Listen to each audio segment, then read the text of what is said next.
Good evening, lads and lasses. I am Suave Beardson. Welcome to the stream. This is my 10th Starfield stream. And the last stream on Sunday, I had started the Crimson Fleet questline. Had some fun with that. Got to hit Mathis in the face a whole bunch. I took great joy in that. So, the last thing that I did, I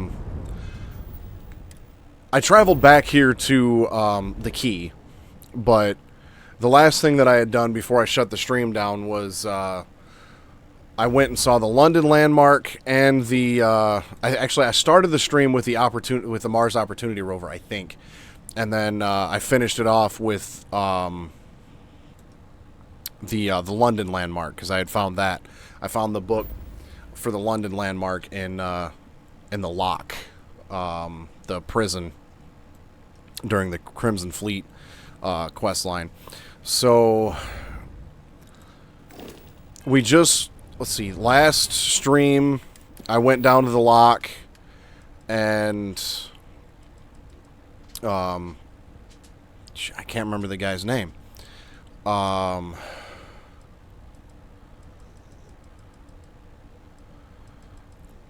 Cricks. Jasper Cricks, I think, was his name. I had to go down into the lock and find some information about him. So I finished that up, got through the prison, checked out the London landmark, and then spoke to Neva. And now I've got to go back to UC SysDef and tell them what's going on. Okay.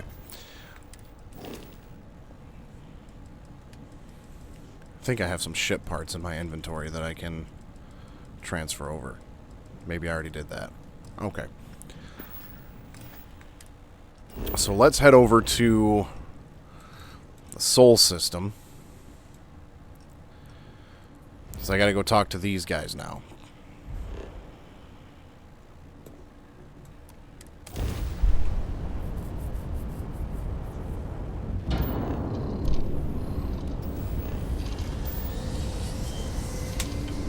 What's up, Grim? The real MVP right there.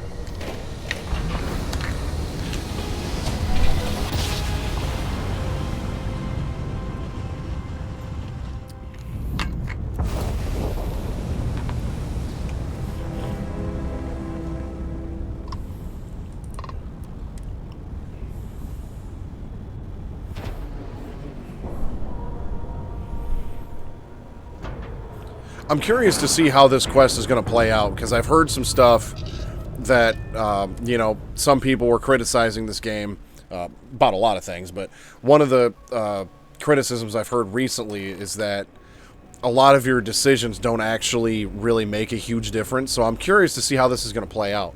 Hey, Realist, what's going on, man? Thanks for stopping by. Good timing, I just got started. I'm in the middle of the Crimson Fleet quest line. Maintenance crews are the unsung heroes of the Vigilance. You're back. So how did it go?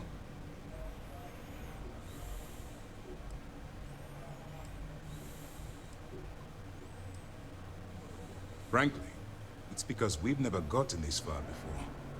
That's comforting. The last agent I sent to infiltrate the Crimson Fleet ended up in a morgue on New Atlantis. Oh, it's all good, man. Everybody's got stuff to do. Even with our best intelligence equipment, we can monitor very little from the Vigilance. We can pick up local communications chatter and use long-range scans to see where you travel. But when you're on the ground, you're on your own. If we get too close, we not only expose ourselves to an attack, but we might blow your cover. And that could get everyone killed.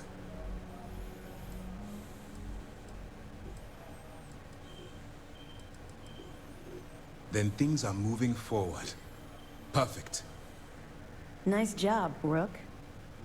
I was certain we'd fool Delgado, but never. She's a sharp one. Overcoming her scrutiny is no small matter. Did you discover anything worth reporting yet?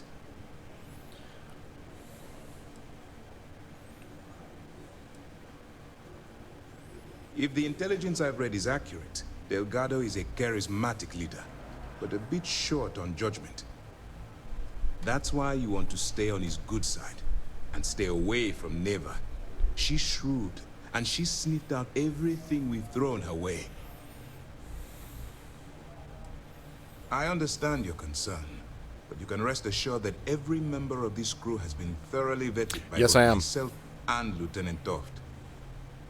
Any information that you turn over will not be leaving this ship until it's fully encrypted and encoded. I give you my word. So I don't know anything about this quest line other than what I've done so far, but basically this quest line got started because I ended up finding some contraband and tried to take that to New Atlantis and sell it, and UC SysDef picked me up and basically said, you're going to do jail time for trying to smuggle contraband, or you can be our mole in the Crimson Fleet.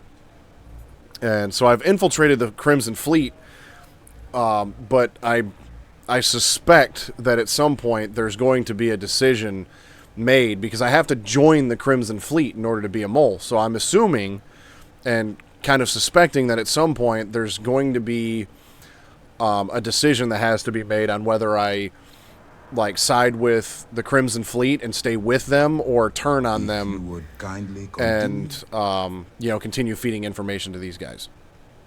I'm guessing. I don't know for sure. Legacy. Why does that sound familiar? Wait a moment.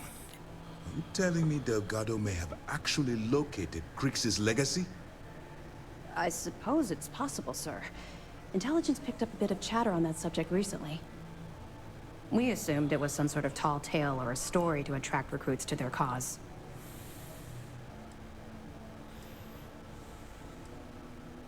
Well, let's find out if Delgado's chasing ghosts, or he's smarter than we suspect.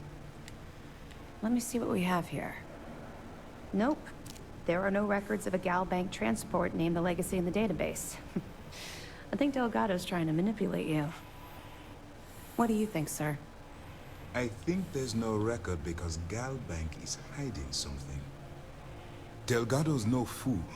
If he risked his own neck to get that information, he must be on to something. We have to take this seriously. What's your next move?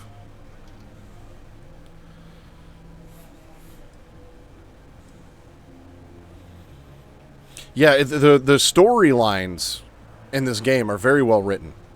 That one's simple. We monitored your ships heading down to the surface of Suvorov. In fact, when he returned to the key and you didn't immediately follow, well, we almost thought our operation was terminated. Can you imagine the amount of embarrassment Gal Bank would have to endure if they listed a lost transport in the ship registry? Doesn't matter if that ship went down 5 or 500 years ago. If news gets out that a bank has misplaced money, it would tank their value. Gotta worry about them stock prices. Clever, Delgado. Very clever. If I were in your place, I'd be trying to do the exact same thing. We can't let Delgado get his hands on what could potentially turn out to be the largest haul of credits the Crimson Fleet's ever seen. Maybe I should head out to New Atlantis, sir. I could press the Gal Bank execs for information. Get ahead of everything. No. Let's allow All this right, man. to run its I'll be here. course. We have our agent here feeding us information. I think that's good enough for now. There's more to this than just finding the location of the transport. Hey, Jasper Crix was clever. want to hear the most annoying For sound in the some world? reason, he never got there.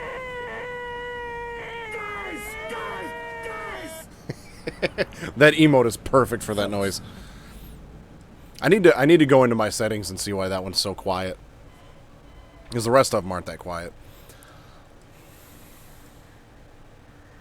Because the Crimson Fleet would be a totally different adversary, and Crix wouldn't have disappeared years ago.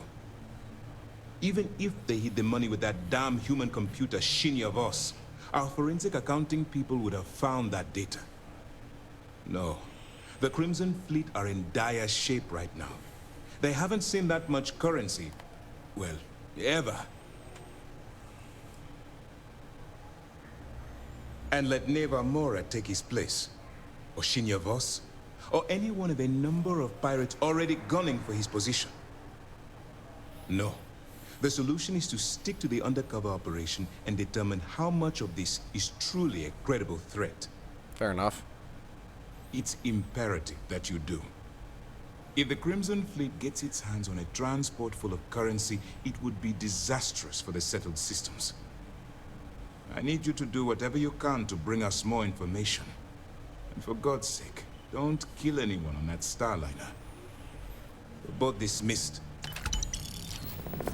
Damn, 12,000 credits for that. I'll take it. I bet operations on the key are a cloud. I gotta travel to the Siren of the Stars. It was some charity thing or something with Galbank executives. So I gotta go mingle with the rich folks.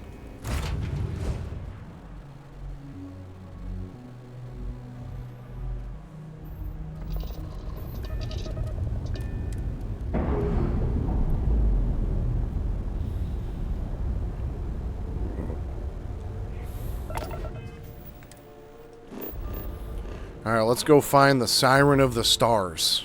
Where are you at?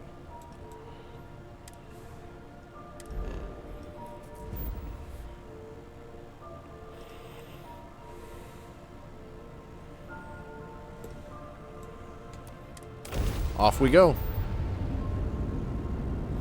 Vic Damone Jr.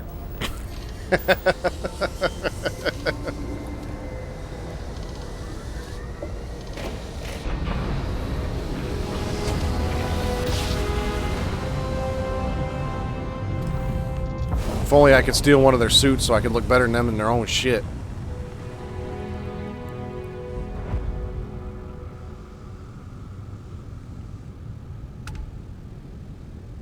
Damn, inside the rings, huh?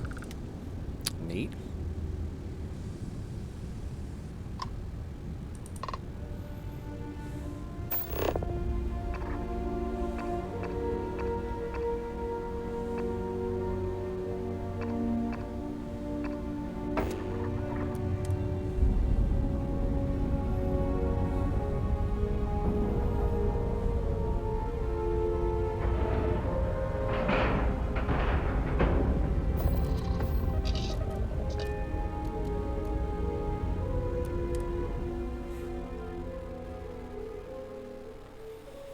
I know there was something on here I had to steal for Neva, too. Something she... Well, I didn't have to, but she was going to take it out of my cut or something if I didn't get it for her.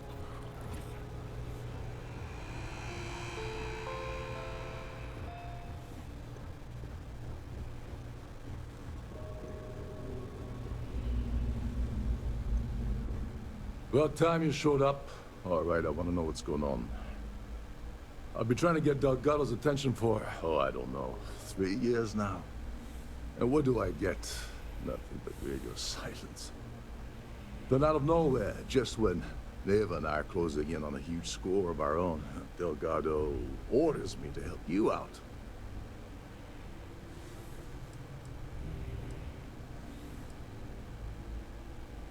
Oh, sure, sure. First a tour, followed by a formal dinner at the captain's table. Let's get one thing straight. You're here for business, not for a vacation. So, let's start by talking about Delgado's sudden olive branch.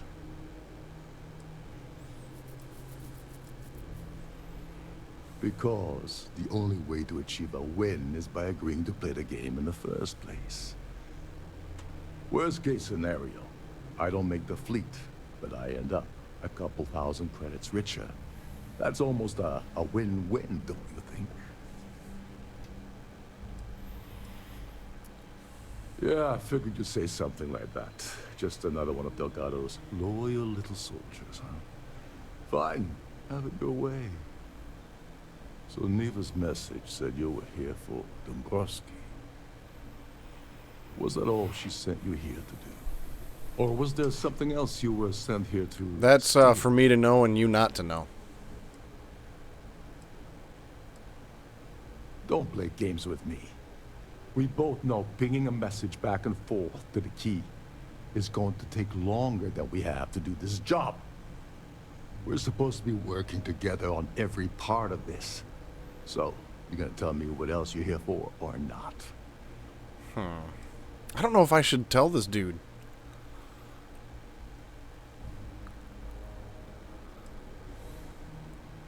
Do I straight up lie to him? Tell him? Or just be like, nah, bro, you ain't included in this. I feel like if I tell him, he might help me get it. You know what? I don't trust any of these Crimson Fleet people, and if this dude's willing to work with them, I don't feel like I should trust him either. So I think I'm gonna bullshit this guy. Okay. So why are you targeting a Gall Bank exec anyway? Not exactly your average Crimson Fleet prey. Why the interest?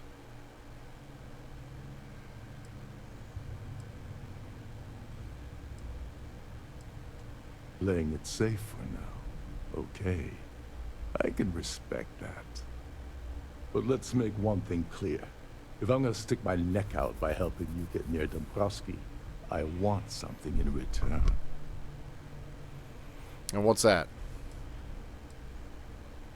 You're insulting my intelligence. Delgado wouldn't send you all the way out here without specifically telling you what you're allowed to offer. I'll tell you what, though. I'm gonna make this extremely inexpensive for you. In fact, you don't have to offer me a single credit. Good, I wasn't going to. I don't want money. I want back into the Crimson Fleet. It's as simple as that.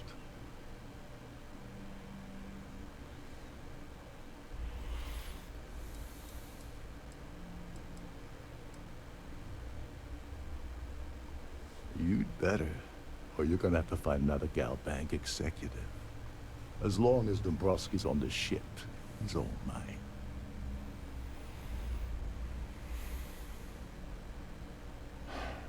Fine. You want to play it that way, and suit yourself. Dombrowski's a full-timer aboard the Siren of the Stars. Probably spends more time cruising the space lanes than actually working.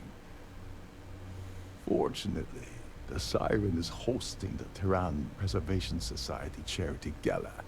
Larry won't be able to resist showing off his VIP clout. To get what you need, you're gonna have to attend the gala, talk to his fellow philanthropists, and dig up some dirt. Yippee.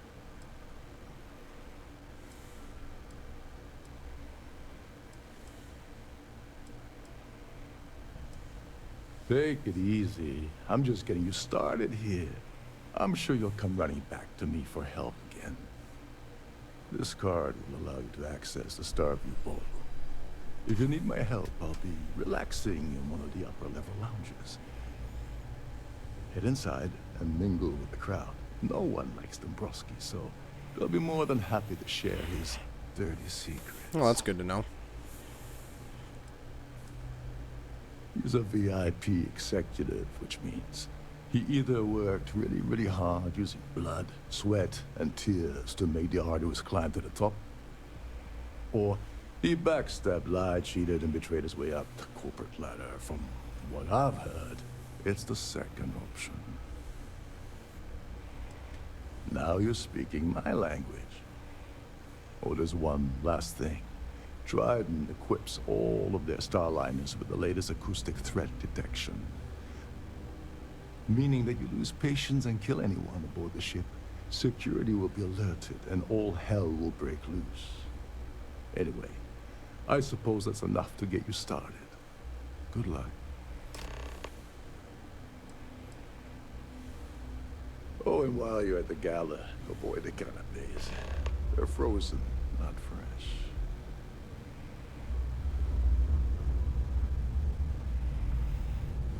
All right. So I have the option to kill the Gal Bank executive, which, if I want to turn on the Crimson Fleet, if I want to inflict as much damage about them as possible, UC SysDef requested, basically told me not to kill anybody. But at the same time, I also want to get something out of this for myself. So if I steal the ES award for Neva, then I get a little bit. It's a give and take thing. I tell UC SysDev, like, look, bro, I got to get something out of this too. I can play. Maybe in a way, I'm trying to play both sides. This is one of Trident's top-of-the-line vessels. Just for a little while. I'm doing all the work. I need to get something out of it. You know what I'm saying?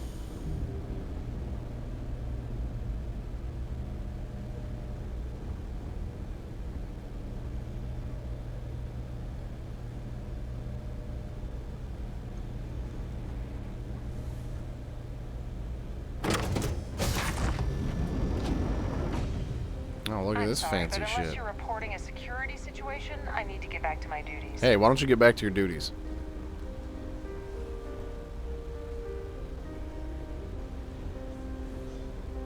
So, what brings you aboard? Quite a...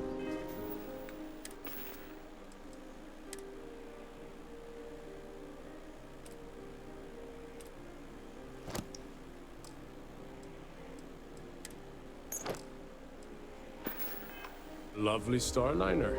Nothing but the best for the society, huh? Pleased to make your acquaintance. That view... Have you tried the canapes? Horrid. Positively horrid. Dombrowski is married to some poor woman that he constantly leaves behind in New Atlantis when he goes on his business trips. So he's a piece of shit. I've already told you. Even if I was offered the award, I wouldn't take it. Can you imagine the security nightmare I'd have to deal with? No, thank you. That's all then? Okay. Yeah, thanks for nothing. Please remain in designated passenger areas at all times. Have a safe journey. An open bar would have been nice, but Trident's gouging us for every credit we've got. His behavior towards women is abominable. That man really ought to be ashamed of himself. It's for the society's high rollers. If you don't have more than 8 figures in your account, I wouldn't even bother going after the award.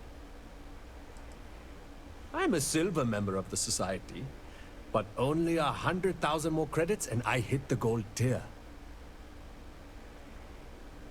Well, that was boring. Sure was. I certainly hope they decide to hold all future society events aboard the Starliner. Here for business or pleasure? Letty has an A-level executive rating over at Galbank, which means he has access to everyone's accounts at the touch of a button. Well, apparently, the award is so valuable, there's only one in existence. It gets passed to a new winner every year. The Society was founded about 8 years ago by Carl S.A. Worthington, a prominent businessman from New Atlantis. I think you guys are giving me a lot of nothing. We have a range of excursions available at all of our destinations. All the details are in your cabin. If you wish to have a drink at any of our lounges, be sure to present your cabin pass to have the cost deducted from your account. Hello. Are you a member of the Society? It is a shame that the Earth ended in such a sorry state, but I'm glad the Society has the nerve to do something about it. Sheila Holbrook is chair of the award committee this year. The way she dotes over that glorified trophy, you'd think it was her own child.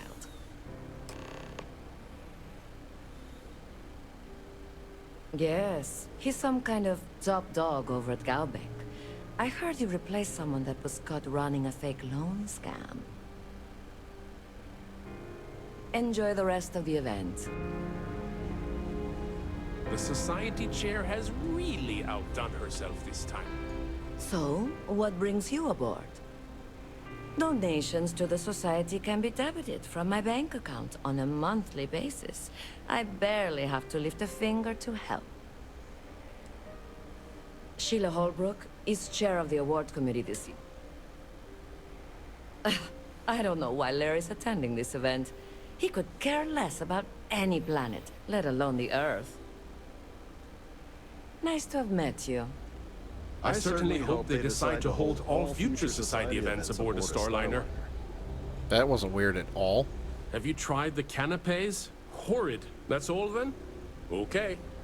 An open bar would have been nice, but Trident Scout, well, that was boring. Hello. Are you a member of the Society?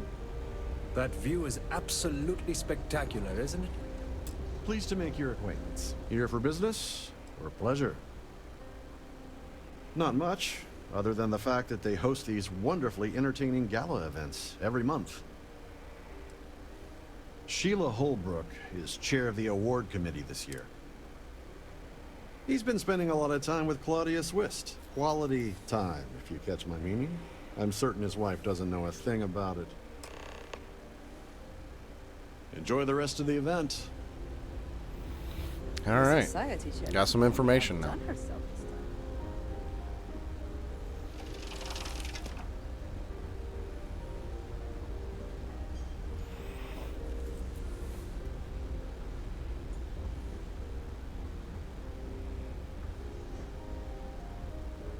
Is this important? I don't have a lot of time for idle nonsense. Yes, I'm extremely busy preparing for the award ceremony, so this better be important. Probably in a few days. I don't want the award transfer to actually occur until we're safely in orbit at our destination. Of course, if I keep getting interrupted, the ceremony might never take place at all. That's fine. It probably won't. Not at all. I was assured that this particular ship was outfitted with the absolute latest in cutting-edge security. I am completely confident that Trident Luxury Lines will keep all of us safe. Yes, I am. Actually, I've been entrusted with the transfer of the award for the last 7 of its 9 years. Why do you ask?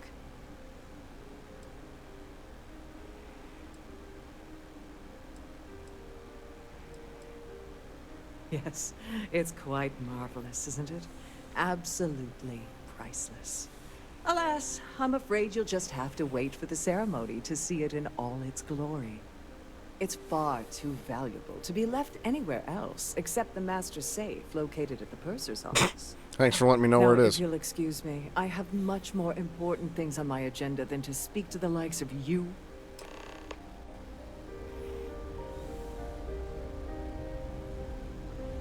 If you have any specific requests,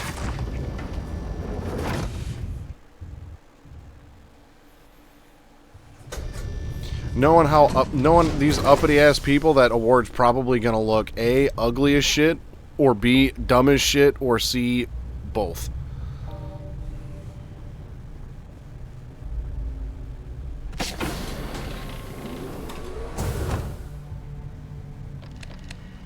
Glad to have you aboard. Welcome to the purser's office. I'm Chief Purser Murata. How can I be of assistance today?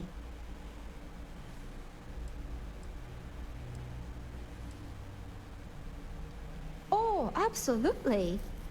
The safe is magnetically sealed and shielded with multiple layers of fully damage-resistant, vacuum-proof plating. In an unlikely event, our vessel is boarded and the threat detection alarm is triggered. The safe will be permanently sealed until it reaches port. In the even more unlikely event this ship is destroyed, we can assure you that your loved ones will be able to recover your goods from the wreckage. That's comforting. So, as you can imagine, your property will be completely secure until you decide to retrieve them from our safe.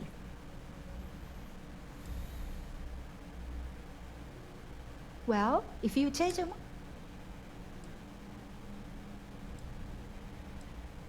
please let me know if there's anything I can do to make your stay more comfortable. How may I assist you today? I've only seen it briefly myself, but I can assure you that it's quite lovely.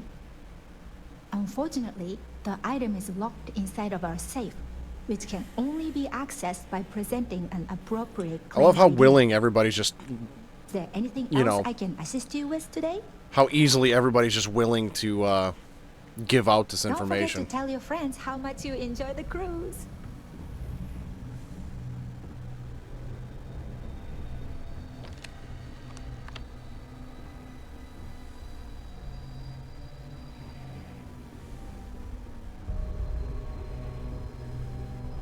Sorry.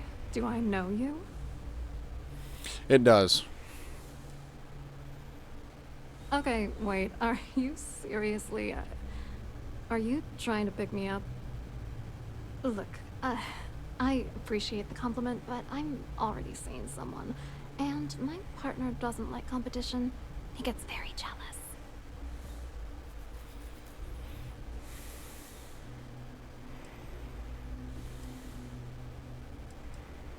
His wife? Oh, for the love of God. I told Larry to keep his big mouth shut, but did he listen? No. He had to impress his friends and treat me like a trophy. Look, I've been in this business for a long time, and I know how this game works, so let's skip all the banter and get it over with. What's it gonna take to make us both happy?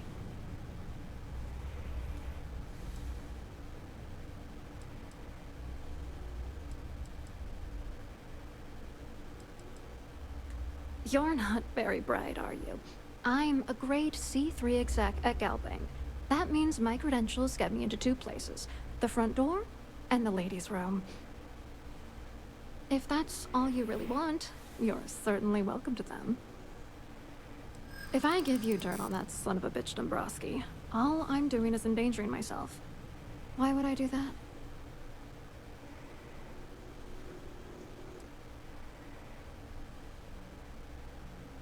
That's true.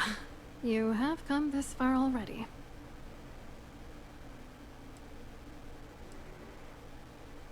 Threats are useless on me. I've heard it all. Well, this is the only shot I got left. You know what? Forget it. The price of doing... Damn it. Are you kidding me? For God's sakes, next time...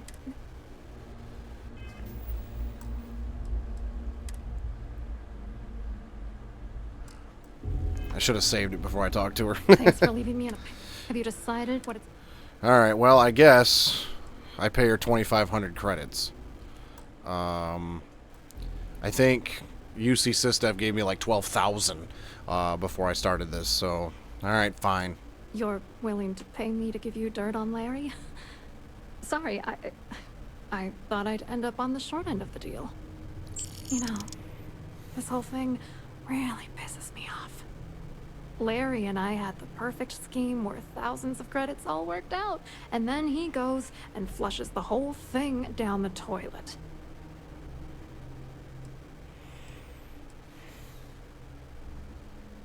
I didn't know who the hell you were. For all I knew, you were working for Dombrowski. It's called playing it cool. You should try it sometime. Yeah, I'm getting to that. Larry got together with myself and this other guy, Gabriel Vera. He's some bigwig over at UC Security. I doctored the transactions, Larry wiped them off the system, and Vera kept the legal pressure off of us. We were scamming Galbank for months. It was going well until I discovered Larry was cheating everyone by changing each transaction in his favor before deleting them.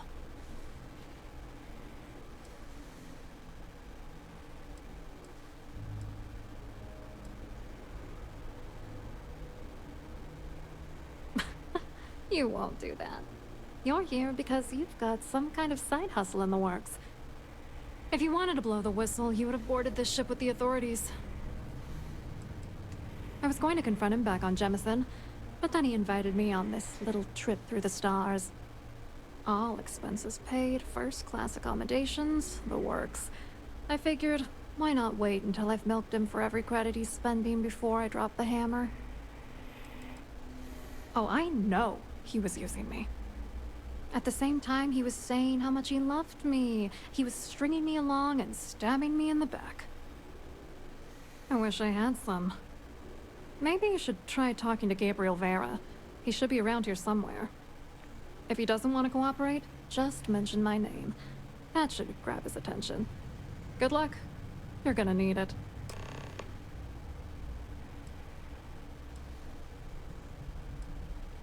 What do you think is going on?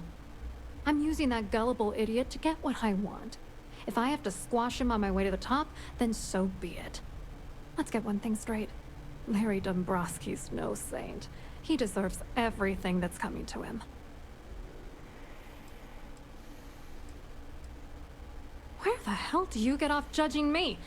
You don't know that asshole like I do, okay? Dombrowski is a piece of human garbage. He'd stab you in the back for table scraps, then stab you again to steal dessert. I mean, he's a corporate piece of shit. Always been to milk the guy for everything he's worth, you know, and then leave him in the dust. Pretty much what they do. Not bad for a lowly Galbank worker drone, right? I hope you hurt Dombrowski. Nail his ass right to the wall.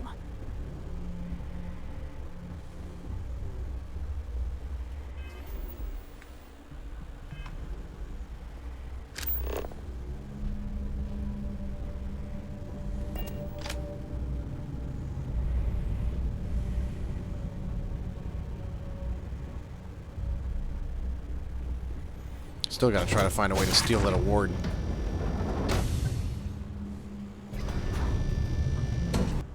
Ship's purser can assist you with any matters regarding the security of your items.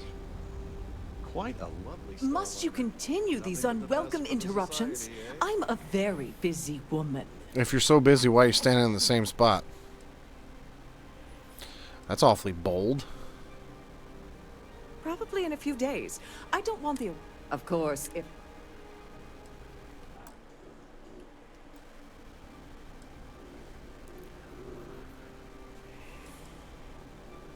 I can't get out of this either. It did just autosave though, so if this goes completely sideways, then I'll just reload. Excuse me? And why in goodness name would I do something as foolish as that? And why in goodness name would I possibly agree to that ridiculous demand?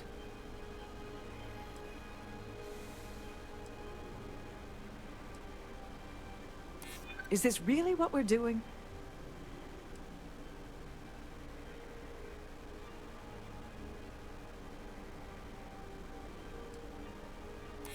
Maybe. Need to think about it. I'm glad you understand the position I'm in here. Oh, just take the damn thing already. Listen, maybe you can keep this between us. If the award goes missing, there's no need for the insurance company to get involved. That was completely unrealistic on how that would have played out.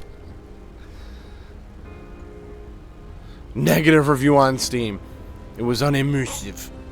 I certainly hope they decide to hold all. Hello. You here for the charity event?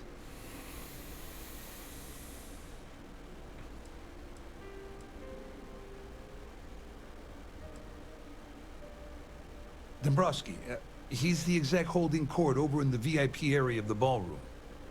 Yeah, sorry. I work for UC Security, not Galbank. I don't really know him personally. Claudia sent you, did she? Look, friend, I don't know if you're just a little drunk, maybe a touch crazy, or both. Whatever you think you know about me, you're dead wrong.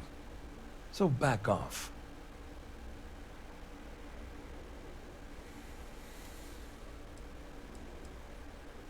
Don't test me.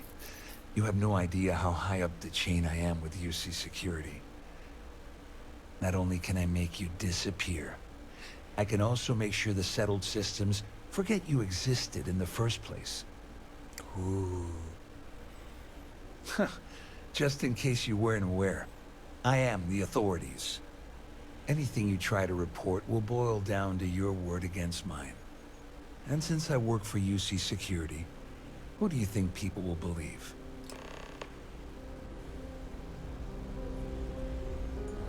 Quite a lovely starlight. Nothing but the best for the society, eh?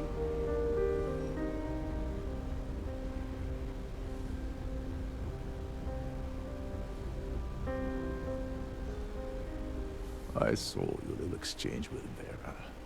Keep that up, and I guarantee that imbecile's gonna demand that you be arrested.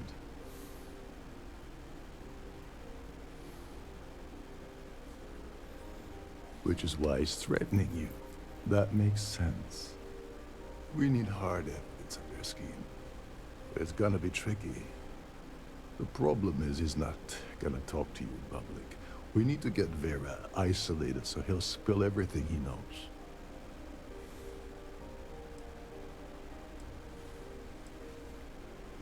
Maybe. But if something goes wrong and he's able to raise an alarm, we're sunk. With all of these wealthy patrons aboard, the ship is crawling with security. Smart. If there's an emergency, standard practice is for all passengers to clear the decks and report to their cabins for lockdown. I think the best chance we have would be to tamper with the life support sensors. Manipulate a few controls, and you can fool the monitoring system into thinking there's a life support failure. And there you have your emergency.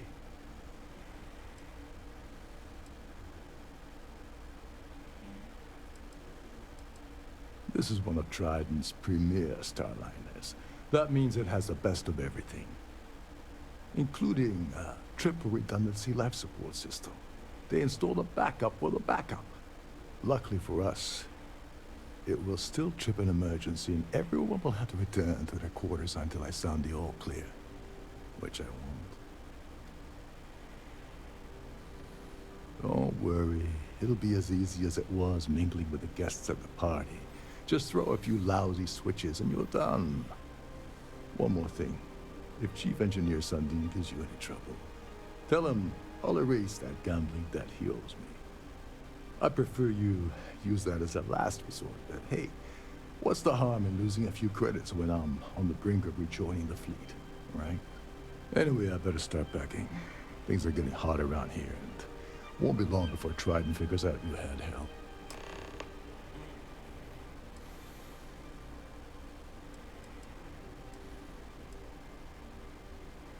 Don't you have somewhere to be?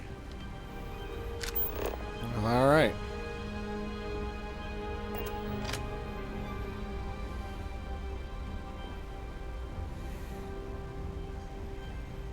I feel like I should probably go get this Earth Savior Award before it gets too late, but at the same time, I also feel like there might be a possibility of getting it too early.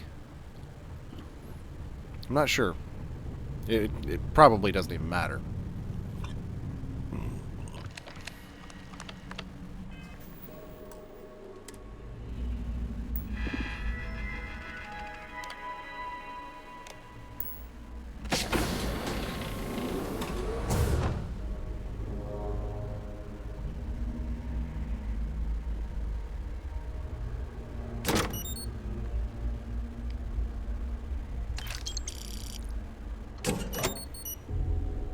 Oh, so I don't even get to see what it looks like. It's in a case.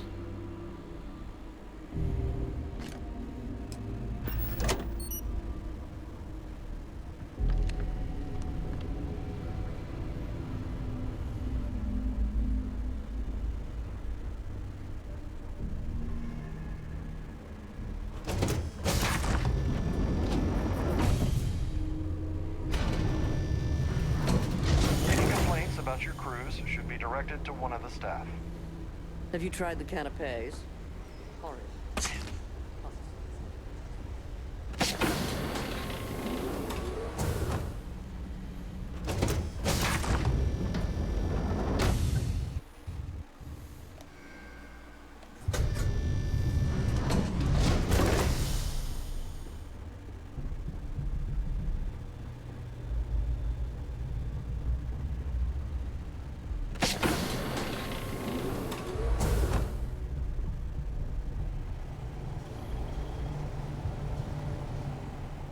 Hey, hold up.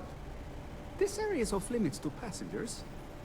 Wait a second. You're Captain Rocko's guest, right? Didn't expect to see you down here. Sorry to give you trouble. What can I do for you? Yeah, a little. A few of the techs call this deck the dungeon. I think you can see why. Not exactly Starliner-class comfort down here. Don't get me wrong. The quiet gives me time to gather my thoughts, catch up on work, and all that, but I'd rather work on the bridge. I'm the Siren's chief engineer. Trident put me in charge of the entire tech team. We do our best to keep the ship running smoothly and efficiently. Of course, this beauty is a cutting-edge piece of spacecraft design. Almost everything has triple redundancy, like the life support system. Unfortunately, that means there's quite a bit of downtime. Could be worse, though, right? Oh, sorry, that area's off limits. No exceptions.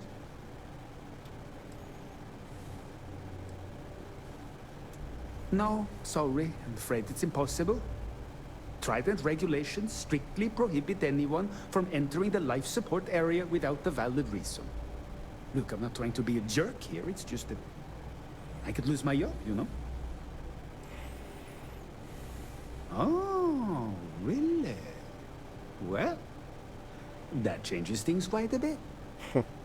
Tell you what, I'm just going to step out for a bit and stretch my legs. Maybe you can hold this for me while I'm away? Feel free to look around, but don't mess with any of the controls. Absolutely not. Wouldn't think of it. Why don't you go stretch your legs, pal?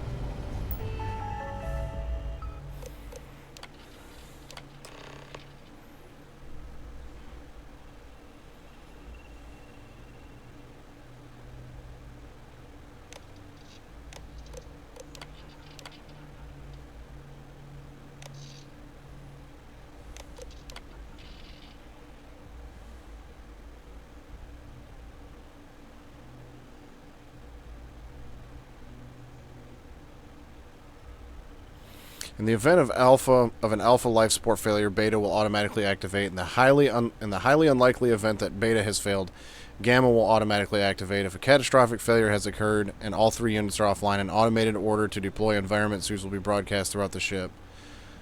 Please contact the chief engineer on duty for further details. If any life support unit fails, an automated emergency lockdown procedure will be placed immediately into effect. All passengers will be ordered to calmly proceed to their cabins until such time as the captain of the ship deems the emergency has been to be resolved. If the captain has been incapacitated, please recognize the proper chain of command as per Trident Operations Manual. In addition, all interior lock mechanisms for passenger cabins and all mustering areas will be set to unlock to allow for uninhibited crew access. Emergency lighting and audio announcements will remain in effect for the duration of the event.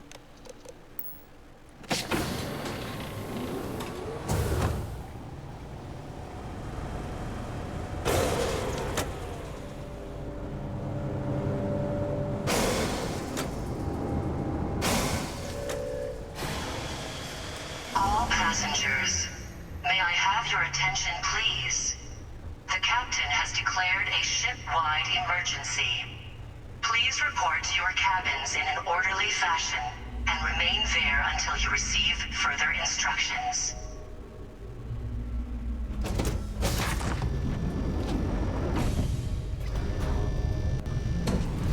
This whole thing just seems way too easy.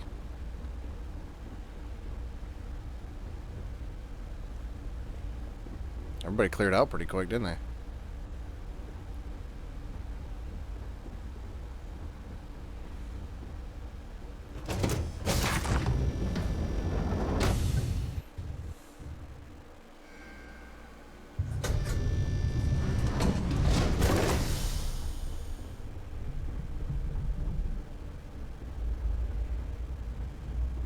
All passengers are being asked to return to their cabins at this time.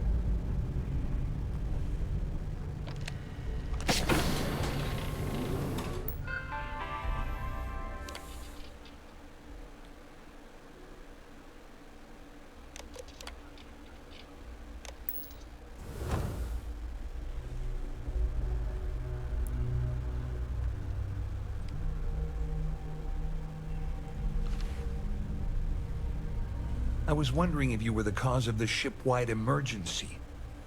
It's time you stop playing games and tell me why you're here.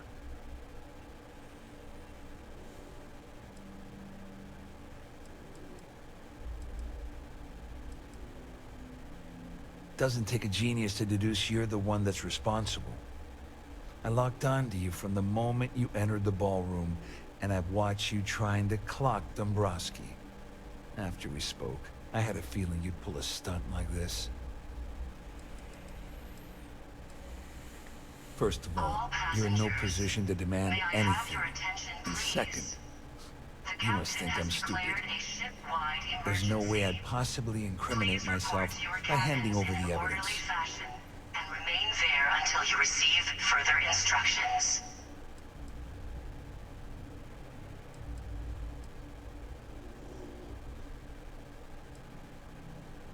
I don't know where you got that information from, but it lines up with all the troubles I've been having getting my cut from that asshole. That means my money's already gone, and Dombrowski's going to walk away with a fortune. I'd love to see the bastard fry, but if I give you that information and it falls into the wrong hands, I could end up in jail.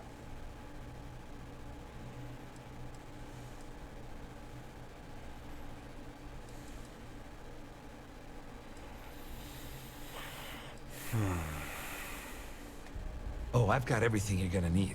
This is a one-stop shop for you. We're talking a slate loaded with dates, account numbers, ID scans, even an audio recording. It was my little insurance policy in case the shit hit the fan. There's a solid enough trail here to send Dombrowski straight to jail. Dombrowski had the authorization to wipe out records on Galbank's system without raising any red flags. I let Claudia talk me into that. She said she had him wrapped around her finger. Apparently, she was wrong.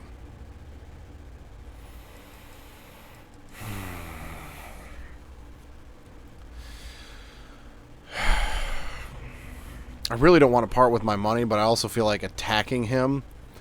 All passengers, may I have your attention, please? Could easily result in his death. Declared a ship-wide emergency. Please report to your cabins in an orderly fashion and remain there until you receive further instructions. The computer outside also said he was permitted to carry a firearm, which means he's going to shoot at me. So I feel like if I attack him, I'm going to kill him. And if my end game is to side with UC Systef... You going to say something, or just stand there? And like yeah, they gave me 12,000 credits, so... Alright, so...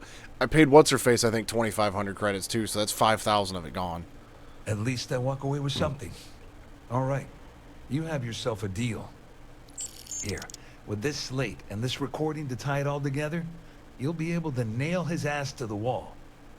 He'll do whatever you want. Just remember that you promised to leave me out of it.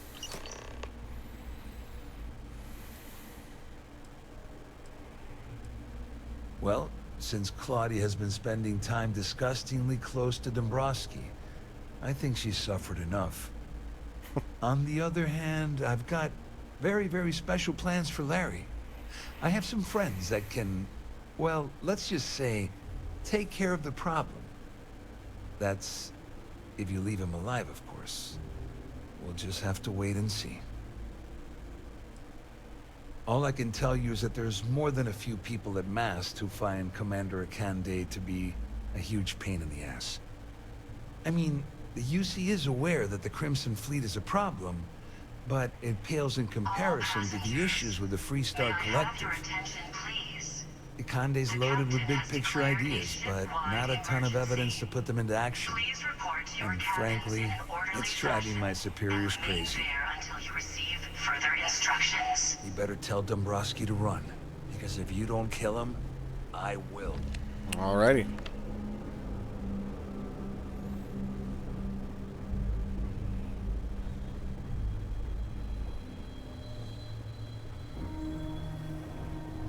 There's no cause for alarm. I'm sure this is just a minor malfunction or a drill.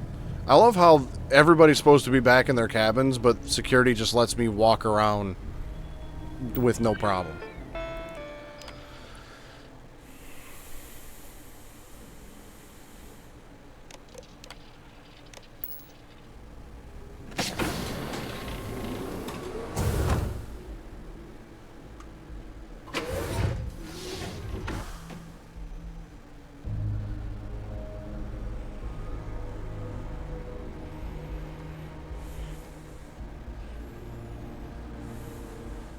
Well, well.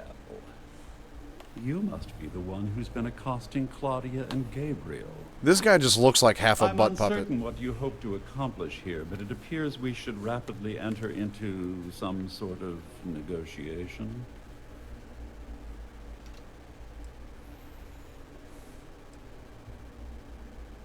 Excellent, excellent. So, before we begin, let's review the facts. First, it's clear that you've obtained insider knowledge of my arrangement to defraud Galbank. The means and the method, perhaps, but not the motive.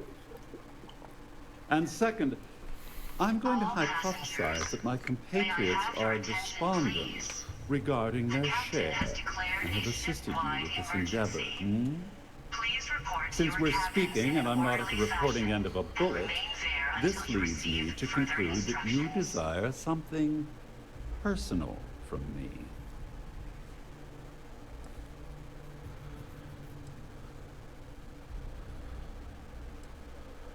You may as well ask, is it necessary for the sun to set on Jemison, or for one to wear a pressure suit when entering the vacuum of space?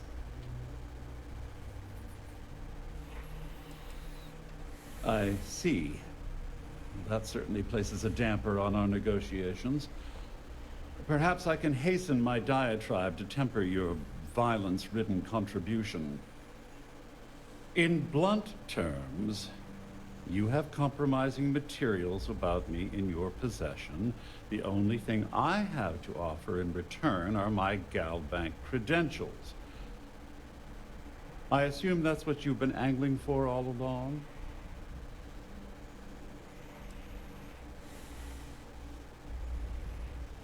Oh, it was actually a rather easy deduction to make.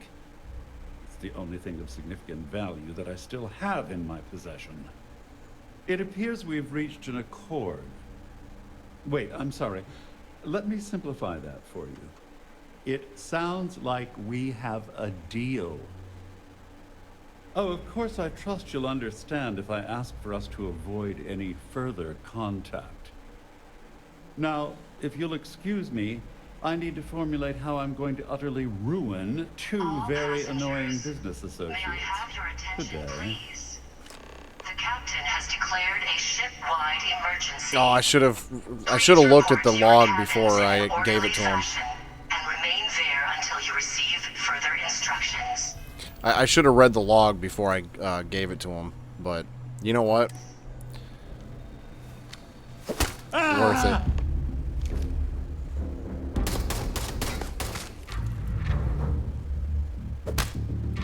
No!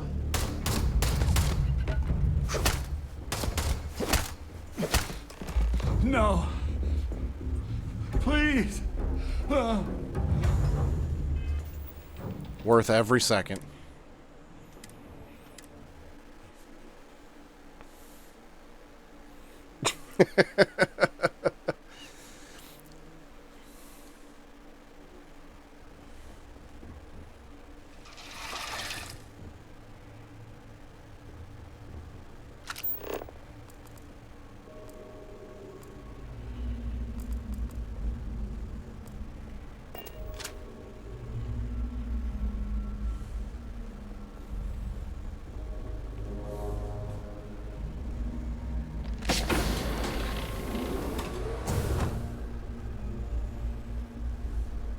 This ship is in a state of emergency. Please return to your cabin immediately. The Siren of the Stars is now in emergency status. Please remain. Well, looks like everything worked out. Just like we planned. I wish you hadn't blown away the gambling debt that Saldin owed me. But hey, You got the job done.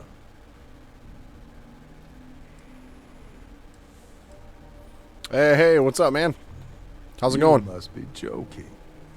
After this little stunt I helped you pull, I'm certain Trident's going to rip up my captain's contract. I've got nowhere else to go, so I'm fully expecting that you'll put in a good word for me with Delgado.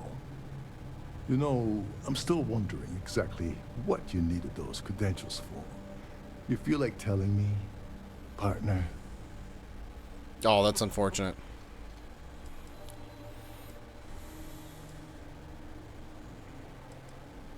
Of course.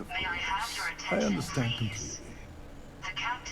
Anyway, I suppose there's nothing stopping me from rejoining the fleet. It's been a long time. I owe you one, Dover.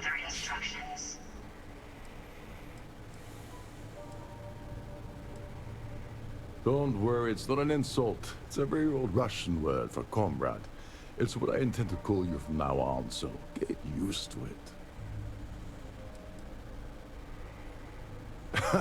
Yeah, I'm a bit short in that department myself. Perhaps I can pay you back later in some other way. Just look for me on the key, and I'll see what I can do. Well, I suppose this is where we part company. Hopefully the next time we meet, we'll be aboard the key. I hope not, because you kind of irritate me. Alright, time to get out of here. Our security team would appreciate if you please shelter in your cabin. I would appreciate it if you'd shut the hell up. Now you'll go to sleep, or I will put you to Our sleep. security team would appreciate if you please shelter How the hell do in I your get out of cabin here? during this emergency. Thank you. I don't remember how to get out of here. Which faction are you doing? Game. What else do you want? Haven't you gotten enough out of me already? Yeah, I did. I It wrote a was computer very algorithm easy. that basically creates a randomized number of false ghost credits that mimic the crypto key of I haven't actual done that one yet. Then the algorithm simply passes the ghost credits to whatever legit transfers that the bank transacts. The genuine credits enter a dummy account. The best part is that I also alter the crypto keys as the real cash flows into. So on paper, it appears that all of the bank. Until you receive further I hope you instructions. hurt Dombrowski. Nail his ass right to the Yeah, I've things like that can always put a damper on things. It's probably one of the things that I enjoy about the Twin Snake speedruns that I do so often. There's not really too many things where... I mean, the run can definitely die if things go horribly, but there's not really too many things that's make or break. I mean, like, there's a few things where if you screw it up, it's like, okay, yeah, the run's, for all intents and purposes, dead if you're trying to get, like, a PB or something like that. But when it comes to, you know, completing a run, you know, there's really nothing in there that would really kill one. To my knowledge, anyways. Oh, gotcha. I don't remember how to get the hell out of here. Clearly, I've got to go down another floor.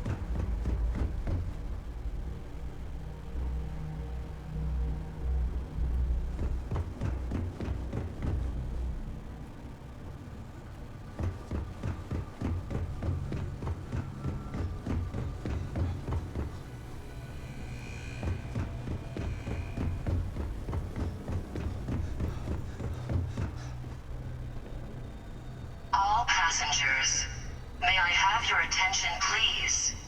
The captain has declared a ship-wide emergency. Please report to your cabins in an orderly fashion and remain there until you receive further instructions. Shut down the primary deck. I do not remember how to get the hell out of here.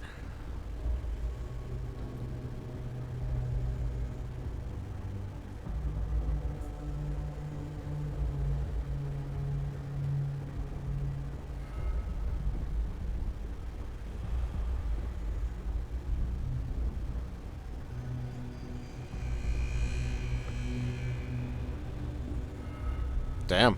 Yeah, that sounds like it's a pretty easy one to do then. At least in that regard.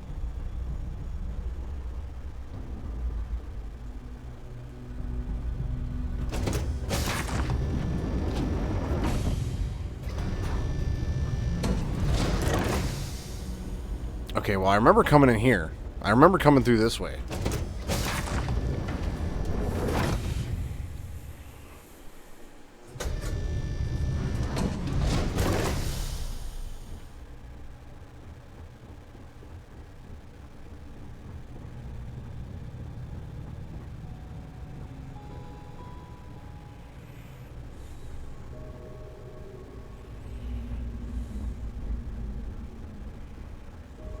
There we go.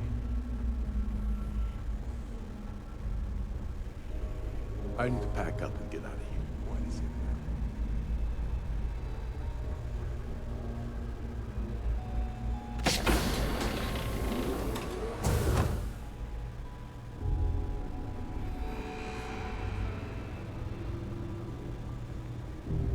All passengers.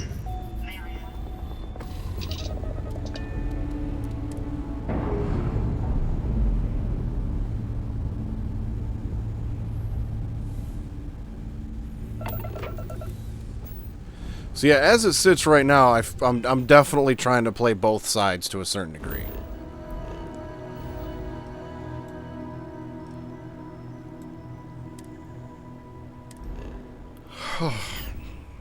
Okay, so now I gotta head to New Atlantis.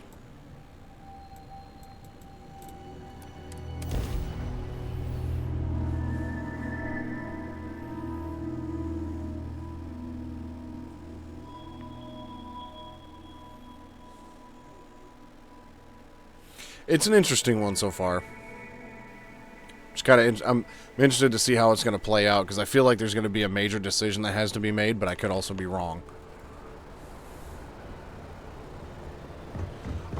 So far, I have had hardly any. I think there was only at one point where I've actually gotten involved in ship combat. You'll be scanned as you enter the city.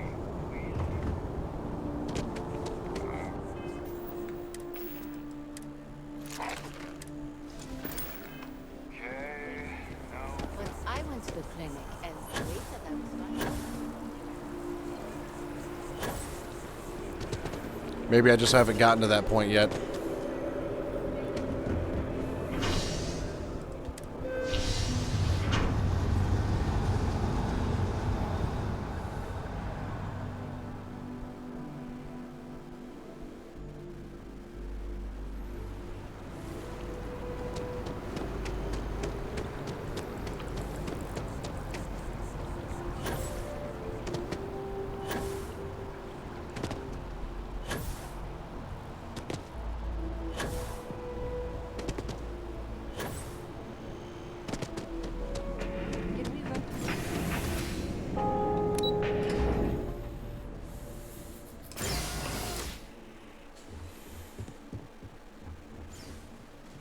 Hello, welcome to the Galbank Archives. May I see your credentials, please?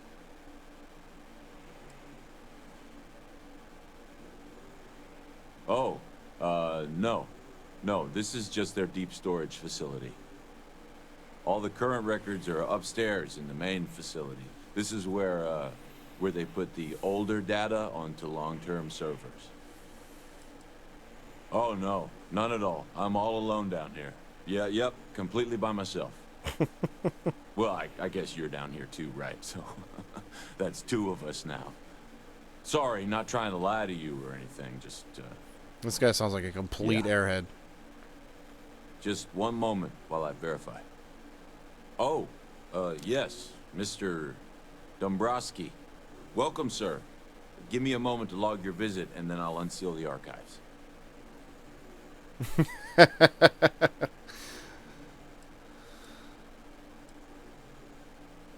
No, never, not at all. I'm so sorry. Hey, look, please don't mention this to my supervisor, okay? She'll give me a low rating, and I'm gonna end up scrubbing floors. Me? No. Look, This is my first day on the job. Just cut me some slack, okay? I can't afford to lose it. Got a wife and kids to feed. Everything checks out. Give me a moment to log your visit, and then I'll unseal the archives. There we go. Have a wonderful day. Yeah, I mean, I definitely had some opportunities to get violent and do some things in this quest line so far, but I've been, you know, trying to be the good guy and everything, but at the same time, I'm, in a way... What the fuck? That is some bullshit?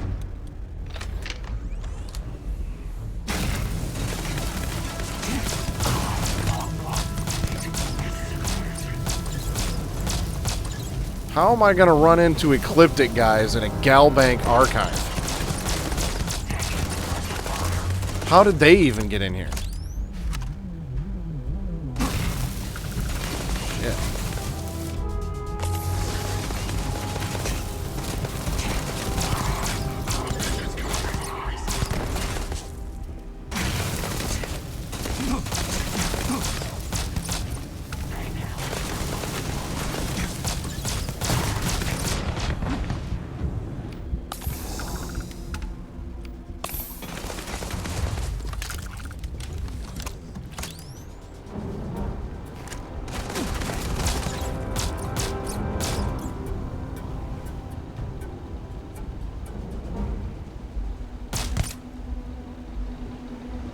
Dude, that guy's a level 42. What the hell?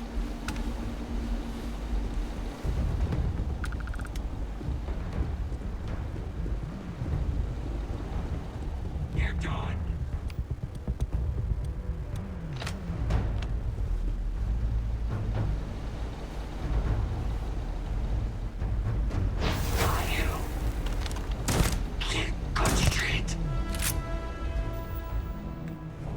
I thought I had the slow time one still.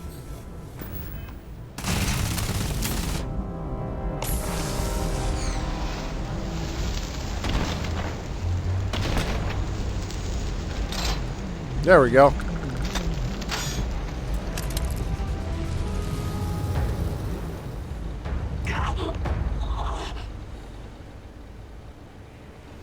That was a bunch of bullshit. The security guard just lets anybody in here, doesn't he?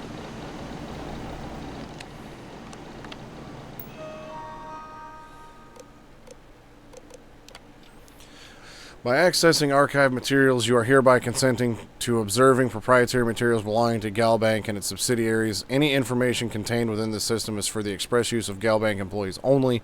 Sharing this information with entities outside the Galbank ecosystem will result in immediate termination and potential criminal prosecution. Any concerns regarding these rules should be directed to Galbank Legal in New Atlantis. All Galbank transports have been fitted with a CBR-type encrypted transponder beacons. These beacons broadcast a predetermined long-range unique signature ping using high-frequency hyperburst scatter arrays. The arrays ensure that the beacons are always broadcasting at maximum speed to assist any specially equipped search vessels. CBR transponders feature the latest in encryption technology, boasting military-grade ultra-bit encryption, fully cycling crypto modulation, and a cascading frequency spectrum. In order to properly track a target transport, please submit a request to the security office to receive a tracking cipher. These transponders operate via an independent, self-contained power source that allows them to retain detection capable for up to 250 years. Note that as the life of the power source declines, the broadcasted reception radius will be gradually reduced. That was a fucking mouthful.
All right, so so far it's looking like Crix's legacy is legit.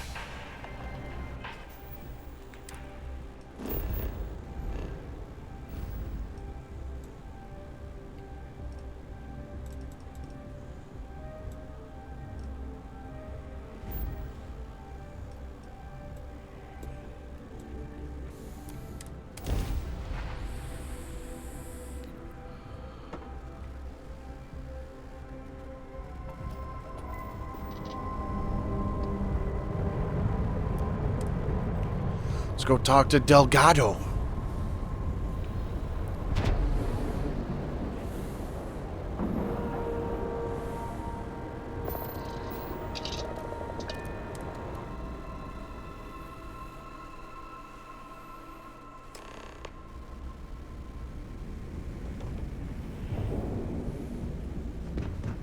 You want to kick back? Avoid the land.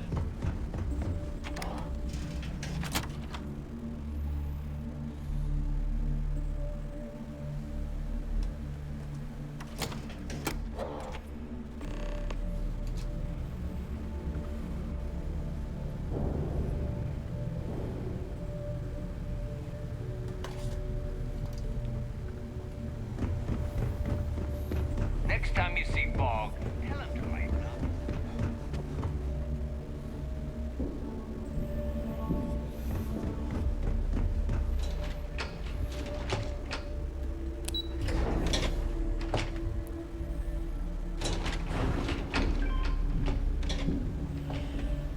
Your buddy Rokov is aboard the Key. Told me everything that happened. Yeah, he won't shut up about you. Keeps going on and on. Now I remember why we kicked his ass out the fleet.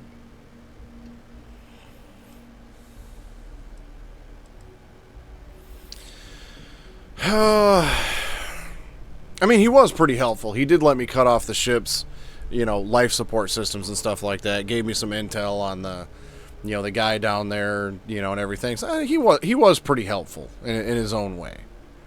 I did do most of the work, but he was decently helpful. Yeah? That'd be a first. All right, neighbor, you've made your point. Well, since you're vouching for Rokov, I guess we can give him another chance. All right. Now that is out of the way, we can move on to the matter at hand. Crix's legacy. Speaking of which, let me see that data you copied from the Galbank archives. Ah, so the Galbank transport went down over Bannock 4. Bannock. Why does that sound familiar?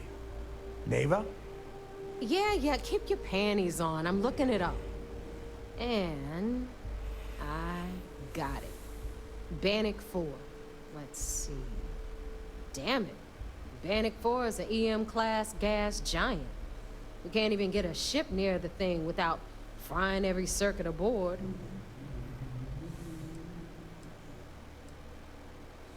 Don't know that one, huh? Well, pick up your pencil. There's gonna be a test on this later. EM-class means the planet is giving off a ridiculously high amount of electromagnetic radiation. We're talking off the charts here. Fly your ship anywhere near one of these death traps, and you'll blow every single circuit on your ship. You'd be dead in space. Get it? Yeah, Rook. Just like every other time we've gone on this worthless treasure hunt. Both of you shut up and think for a second. I'm sure Crix hit the same roadblock. All we need to do is figure out how he got around it. This sounds like a goddamn waste of time to me. So, Grim. So I did all of this for a clue, which is going to lead me to something.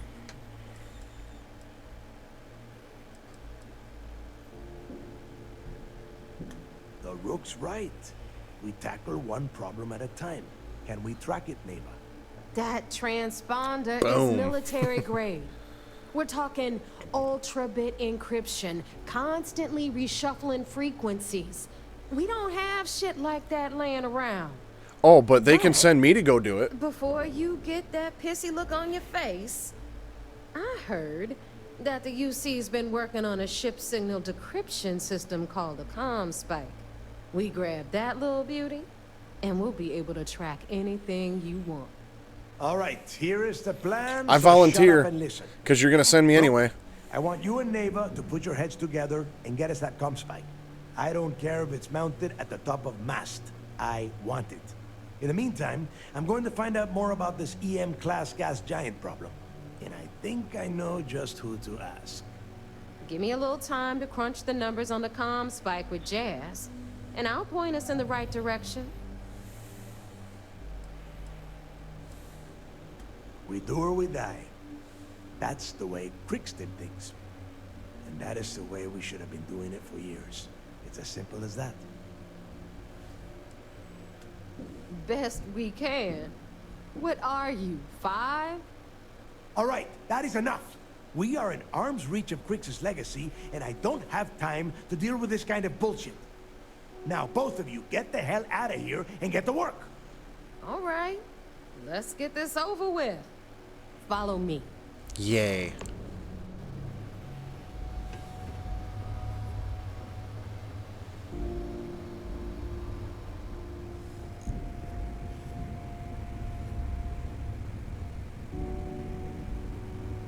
Of course I get stuck with her.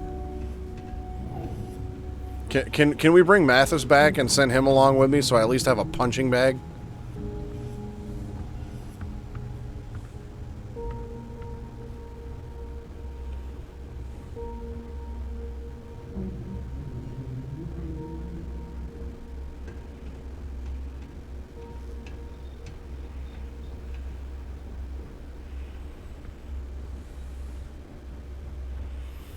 Yeah, this is one thing that particularly bothers me about games.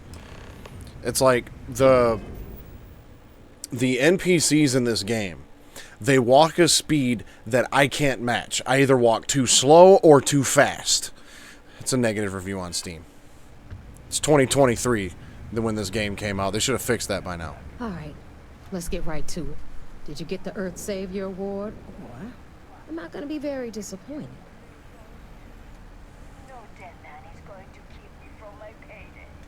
First of all, this is my section of the key, so I'm gonna stand here for as long as I want. And second of all, I know all about that award and your deal with Neva. We don't keep secrets between us. Now that's a problem in so many different games. I'm not holding my breath. To work? Well, that's because you'd be absolutely right. You see, everyone above you in the fleet is making more than you are off the same gig. That's why we're all fighting our way to the top. Understood? Good. Now, you might want to hand over that award before I have you tossed off the key. Just a thought. You're really starting to make me regret that I did this for you. Well, look at that. You followed my directions. Better and now make it you're worth gonna it. end up with some credits in your pocket. That about does it then. Hell of a deal for both of us, I'd say. Anyway, here's your cash. Keep this up and I might even start respecting you. All right, fleet. 6,000. We've all got work to do, so let's get to it. That quest cost me 5. Oh, and I just got another 12. Okay.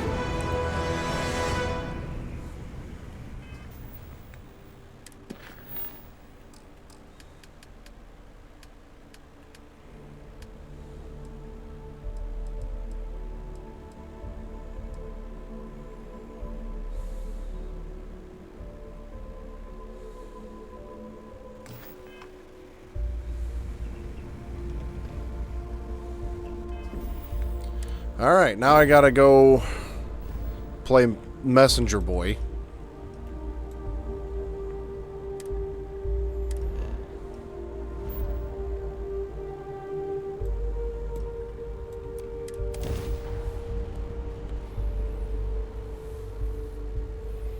You know, aside from those like 5 ecliptic dudes that I had to take out, I've done just a lot of talking and walking in this part.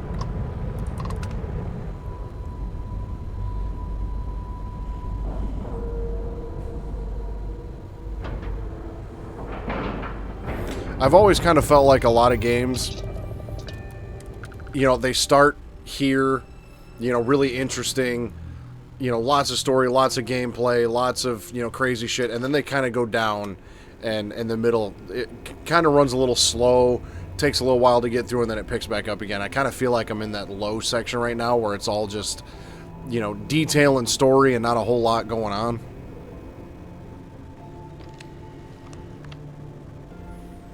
You know, some stuff, it's just a slow burn like that. I haven't seen my family in a while. So I heard there was a bit of excitement on the Siren of the Stars. Your handiwork, I assume?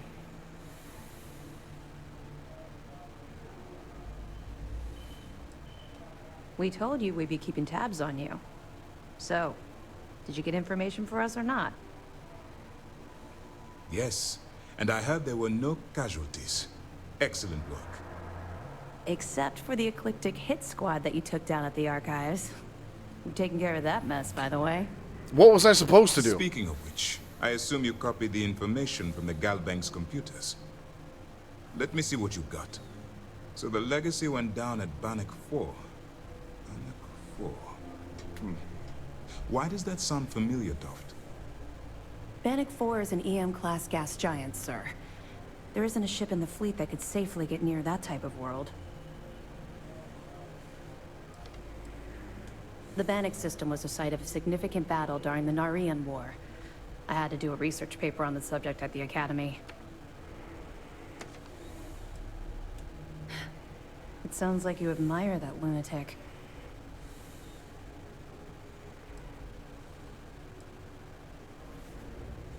Call it whatever you like. It doesn't change the fact that Delgado is still a murderer. Your best buddy has killed every single one of our previous informants. Lady, you just went from 1 to 11. Lieutenant. Even if Delgado has an immediate solution to the EM problem, there's still the matter of tracing the Legacy's transponder signal.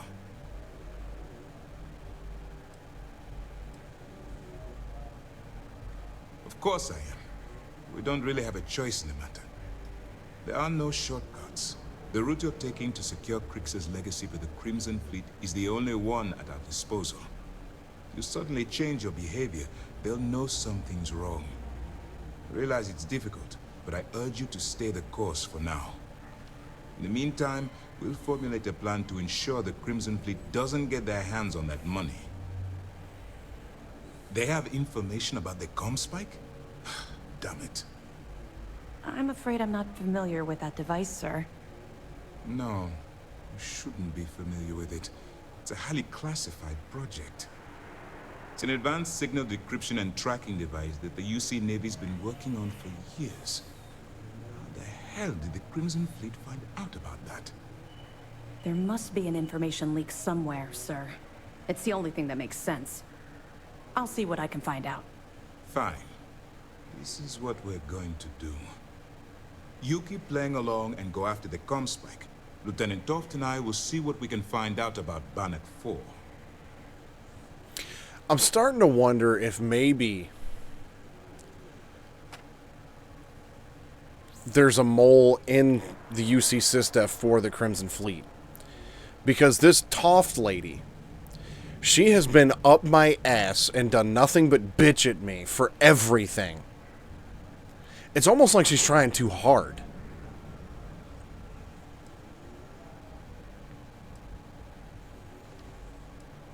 I don't see the point. Crimson Fleet apparently has a pipeline of information flowing from somewhere within the UC military. Any attempt to move the Comspike would be a waste of time. We need to play this close to the vest. My superiors are stubborn. They aren't going to authorize an attack on the key based on my flights of fancy, I've been told. We need more evidence that all the Crimson Fleet's plans will result in them actually getting their hands on this fabled cache of credits. Perfect. Just stick with the plan and we'll see who gets to Crix's legacy first.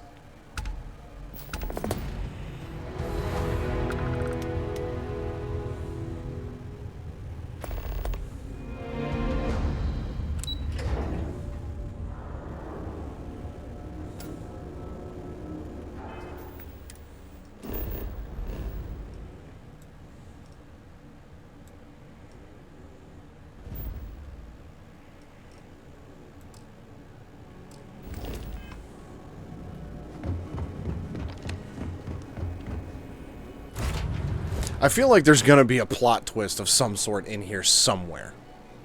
It's just what my gut's telling me. There's gonna be because so far, like, one of the things that I liked the most about Fallout 4 was I did not see the plot twist in the main quest coming at all.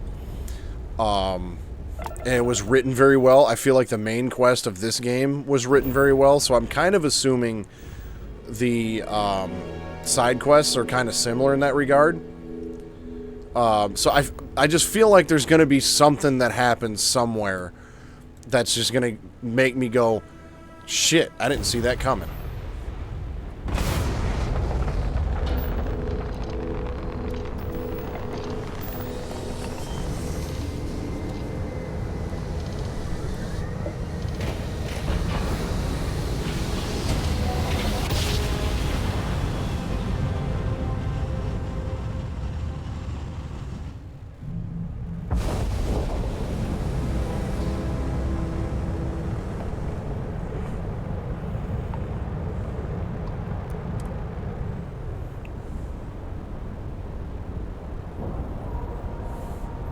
So far, all of the lore in this game I've been a pretty good fan of. The story has definitely kept me invested, for sure. And I feel like that's one thing that a lot of people get lost on with some games. Like, I could see how if you were playing this game specifically for gameplay only, if I was in those shoes and was literally only worried about the gameplay and that was it, I might be a little more critical of the game. So there I am. You know, a good story can carry a, you know, I don't want to call it a subpar game, but a good story can elevate, you know, a game that's kind of, you know, like, let's say a game is like a 6 out of 10.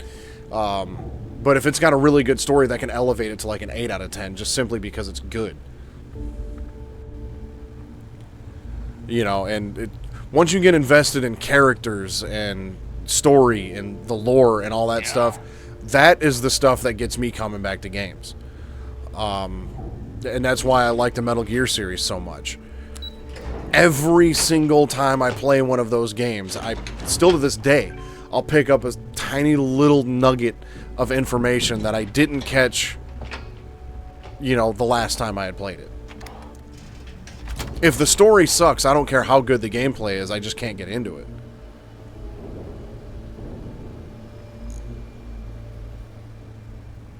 It's so good. That's why, like, a lot of people complained about the fourth one, like, oh, it's basically just a movie. I mean, and to be fair, there's 9 hours of cutscenes in that game. But you're not going to get a very well-developed story without something like that. And the fourth game has such a massive story to it. The comm spike is being developed at UC Star Station SY920. Location undisclosed. Fantastic. So how do we disclose it? We could lean on your smuggling contact. Call in that favor. You know who I mean. Our friend on Jimson. Nice one, Jazz. So I had read the same thing about MGS2, that was the last one he wanted to make. All right, Rook. Next stop, New Atlantis. Your connection is Juan Dayu. She's got most of the premium UC smuggling routes locked down tight. If you don't piss her off, she should be able to sneak you past SY920's security. Just remember to count your fingers after you shake hands with her. Definitely. We're talking cargo depots, star yards, research stations, and, like in SY920's case, military outposts. I've never seen someone new to the game have so many contacts. It's the reason we let her join up in the first place. I don't know how she accomplished that. We've been trying to crack some of those places for years.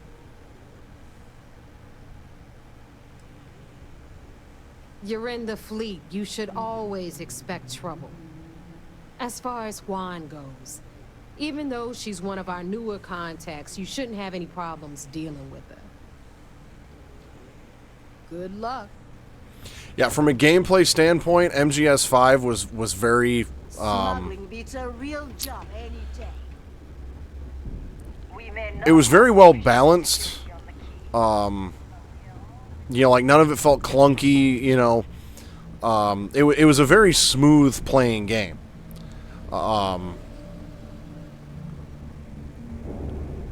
But it was just the story that was so lacking in that game compared to the rest of the series.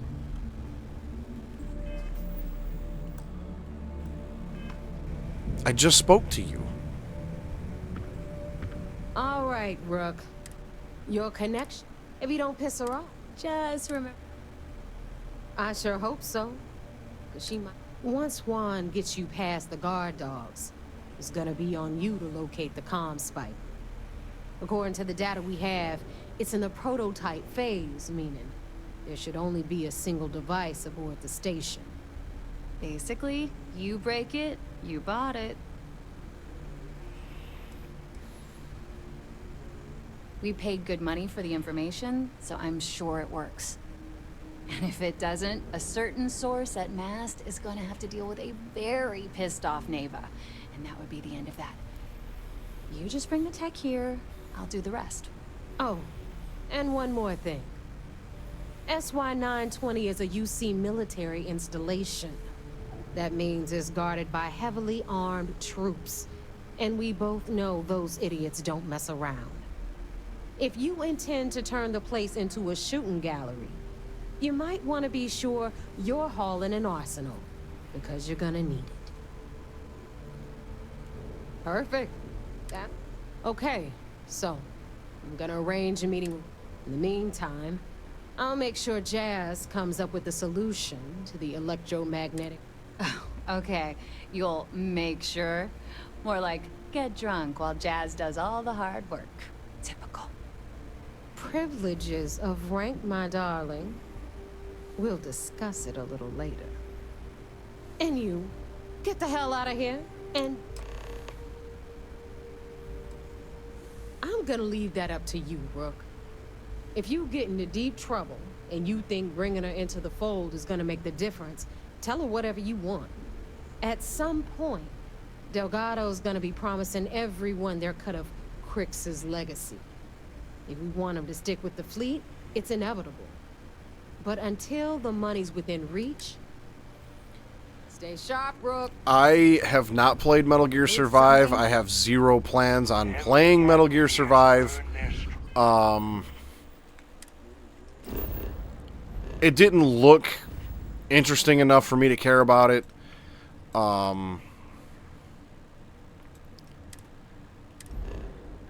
And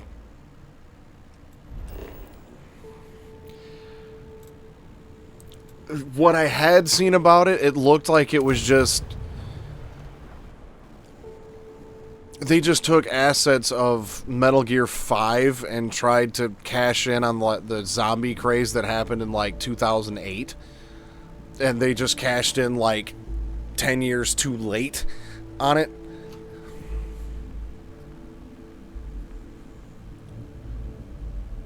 But I also wasn't a huge fan of Metal Gear Rising either. You know, it's like... I don't know. To me, the original trilogy was always 1 through 4. Trilogy. The original series was always 1 through 4. Some sort of art. After 4, everything else was filler material to me. The 5th one had a lot of potential. But from a storyline standpoint, it just didn't work.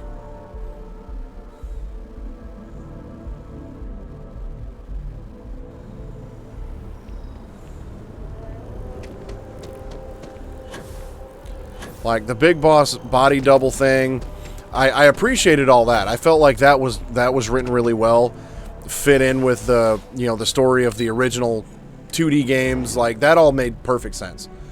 I completely get all of that, and I understand what they were going for with that. With is basically letting the player make a character who then becomes Big Boss. So it's we are Big Boss, not Big Boss is just a character that we play. I do kind of... I dig what he was trying to do there. But I felt like the story... The story should have had a better ending than it did. There were so many loose ends that never got resolved. I take it you're Neva's new recruit? And rest assured, if I ever need to remember it, I will. SY-920 is one of my regular stops, so I already have the necessary approvals. Neva says you're after a piece of UC tech. So to get it, we're going to need to get you on board. I can do that, but I have conditions. Huh. Neva warned me you were difficult. Clearly I didn't understand what she meant, but I do now. If I can be candid, for this job to work, we'll have to do this my way. We take my ship, and you're a member of my crew. But make no mistake, once you board, the risk is entirely yours. This route is highly lucrative, and sacrificing it is not an option.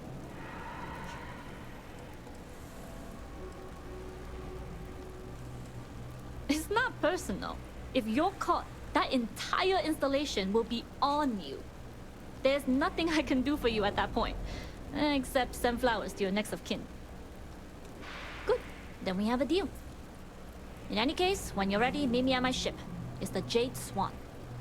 And make sure you're prepared for the long haul. Once you're on board SY-920, you can't come and go as you please. Only what I've been told. Get you on the SY-920, get you out if I can. That being said, I can be a better guide if I know what it is we're after. So, it's up to you. Fine by me. If this goes bad, the less I know, the better. And if I do get caught, there'll be nothing to confess to.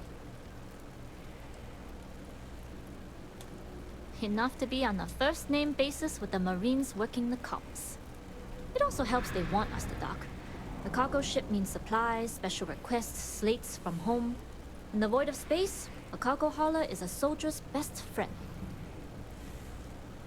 We'll talk more on the ship.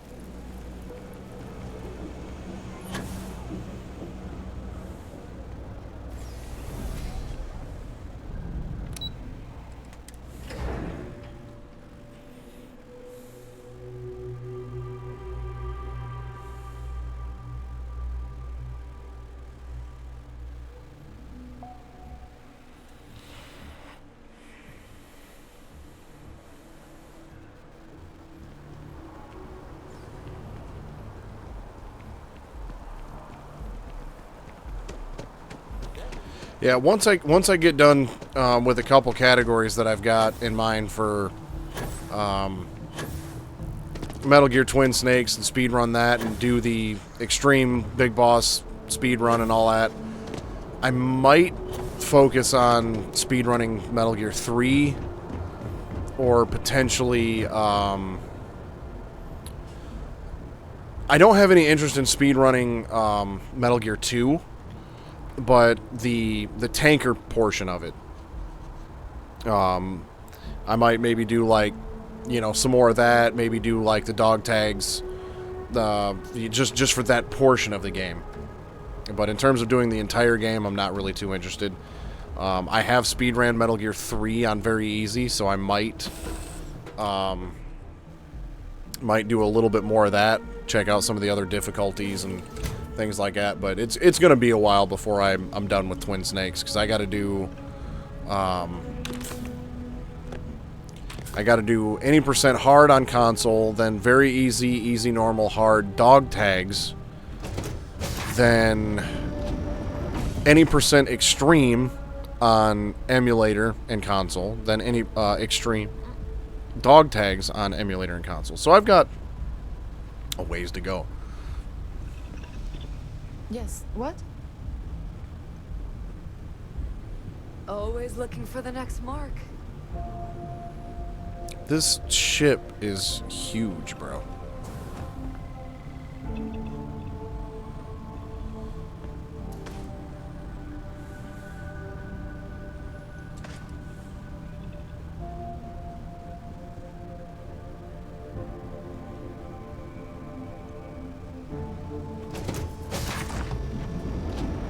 Glad you're in the fleet.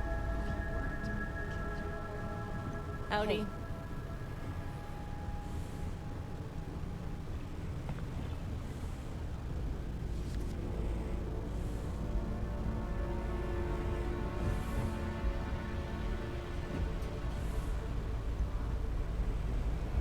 Okay. Hello.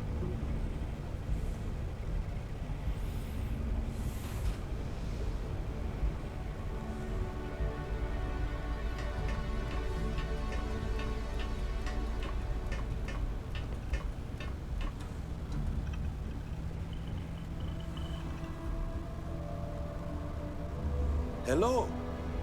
Excuse me.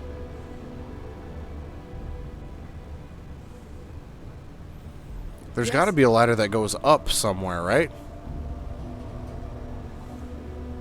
There it is. As long as the credits keep rolling in, life's good. Yeah, I just felt like Metal Gear 5 didn't have, you know, like that awesome final boss fight. It didn't, like, Skullface was a huge letdown. He was barely in the game, but he was, like, the driving force behind everything that was going on. And you don't even actually fight him. There were so many things that were a letdown in that game. Pardon. All right, a few things to note. When we get to the checkpoint, UC military will be hailing us. Let me do the talking. Pretend you're a piece of cargo if you have to. That will serve you well here. Some people mistake silence for weakness or, at worst, compliance. But to me, it's the loud ones who leave themselves vulnerable. Now, like I said before, once we take off, there's no turning back until this job is done. If you need to take care of anything before we leave, do it. If you want to ask me any other questions, go for it. All right, let's go. All right, then get comfortable. We leave for SY-920 immediately. All crew prepare for takeoff. Routing power to enter the crab drive. All systems go. I didn't say steal. So I'm gonna just help myself to your credits.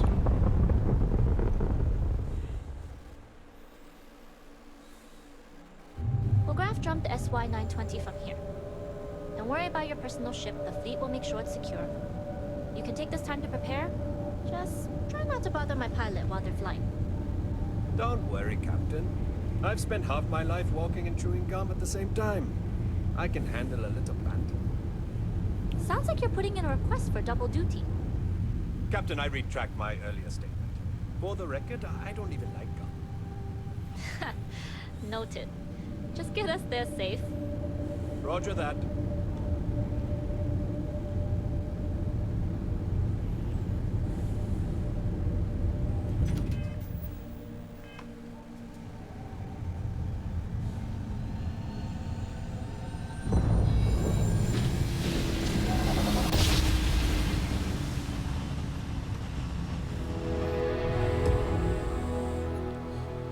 You've entered secure UC military space. Identify yourself or you will be considered hostile.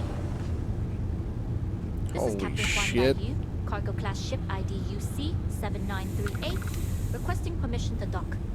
Identity confirmed. Prepare your ship for scanning. You're cleared to dock in docking bay 2. Looks like we're clear. We'll talk more once we're docked.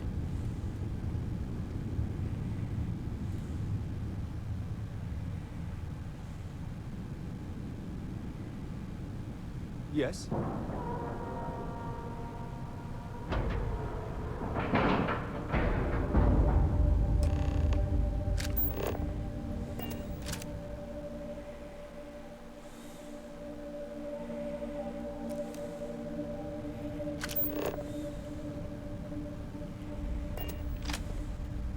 Okay, we're in.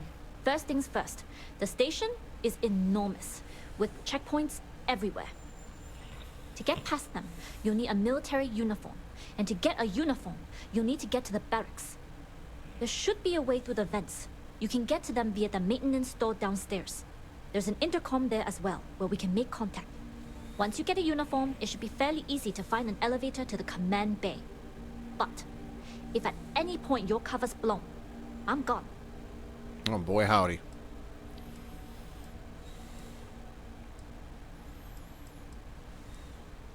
Very fun.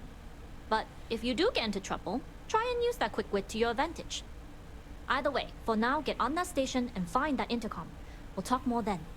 Hey. Alrighty then.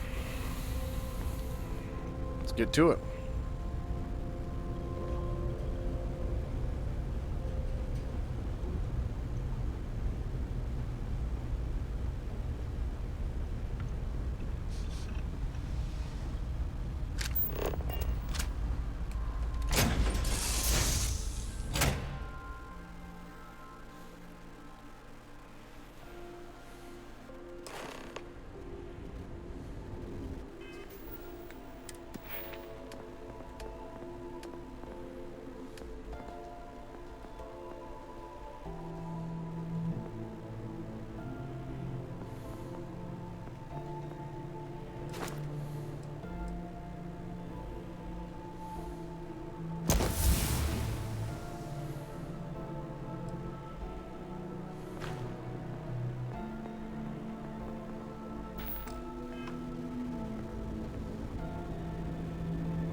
You with the Jade Swan? Loading and unloading only. Stay clear of the military barracks.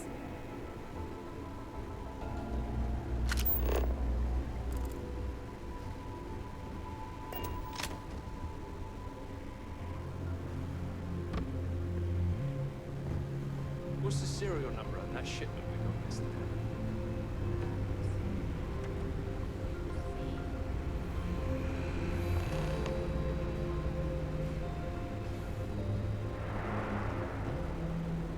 This is Captain Huan Daiyu.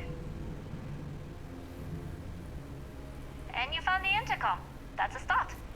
If I'm not mistaken, the maintenance door should be in front of you.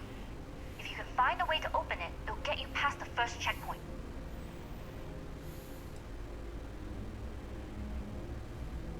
Right. Pick a lock or pick a pocket. Shouldn't be too hard for a Crimson Fleet pirate to pull off. Anyway, the door will let you access the vents. Go up the vents and to the barracks. You should find a uniform there. The uniform should get you through the checkpoint and to the elevators. We'll talk again once you get to the command bay.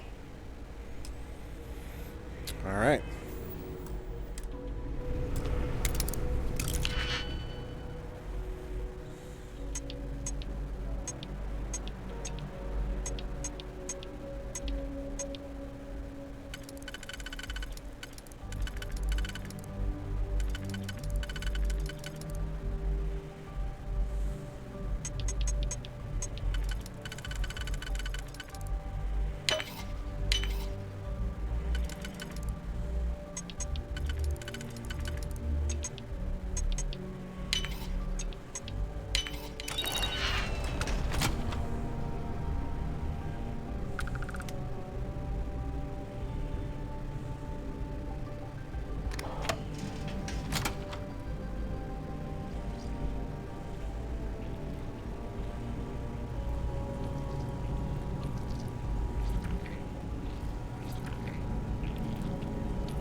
Well, this is going to be tons of fun.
try that again.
There we go.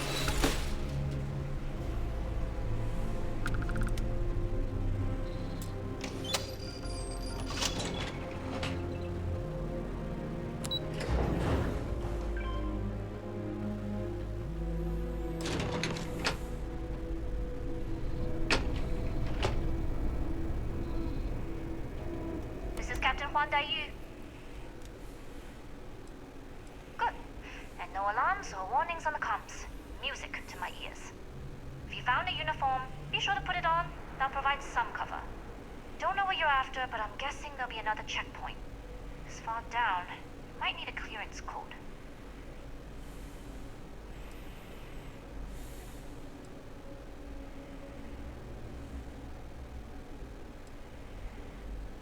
I don't like deliberately drawing attention to yourself, but a disguise is never a bad idea.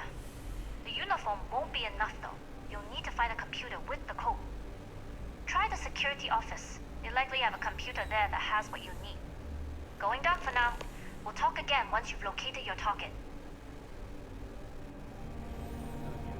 Security station, and then head on over to the archives.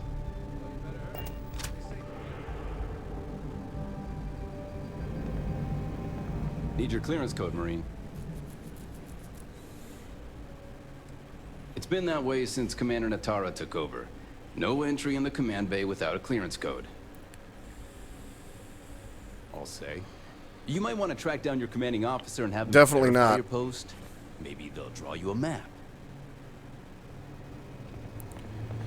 Okay.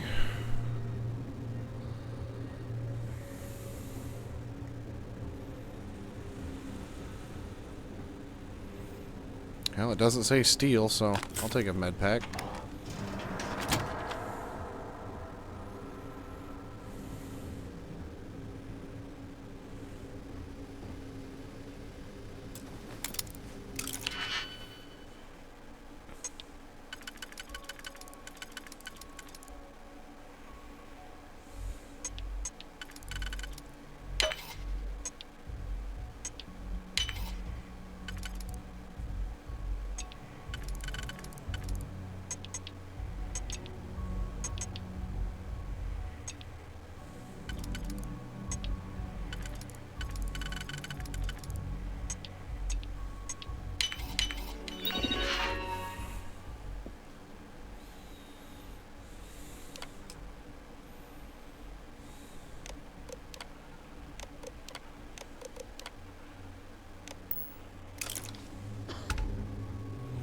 That was simple enough.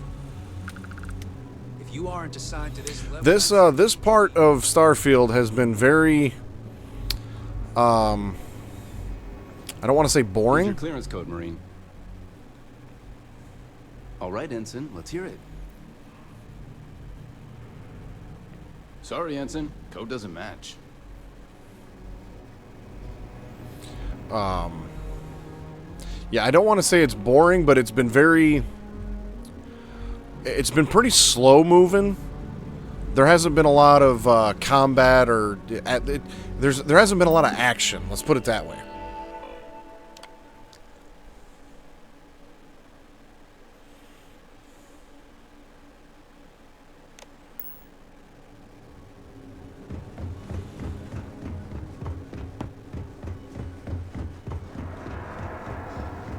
Need your clearance code, Marine.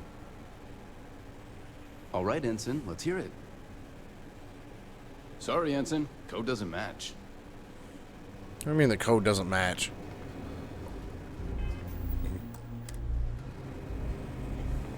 Need your clearance code, Marine. All right, Ensign, let's hear it. Sorry, Ensign.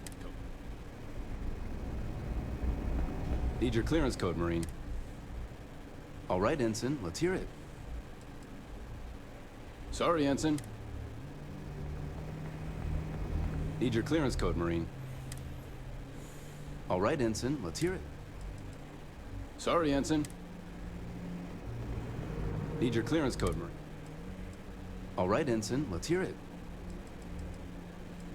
You're clear, Ensign Zaremi.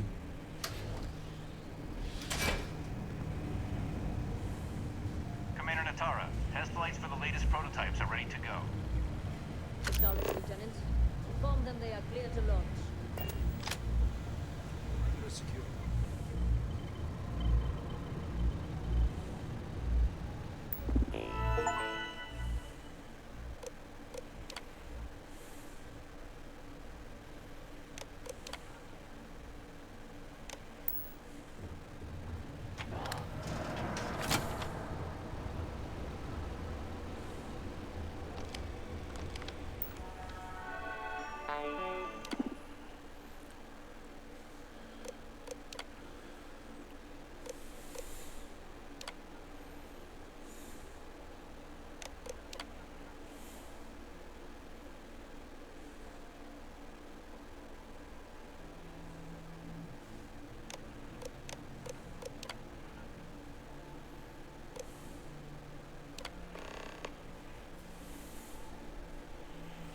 Project lead is Dr. Gabriel Vogel. All inquiries regarding the comm spike should be routed through him.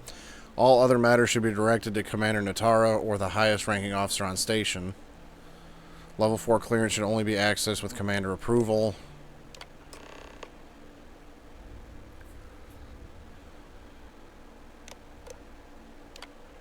The goal of Project UCE-86 to create a highly sensitive receiver capable of picking up communication signals and decrypting them on the spot. Signal range would be a star system wide at a minimum of 50 AU.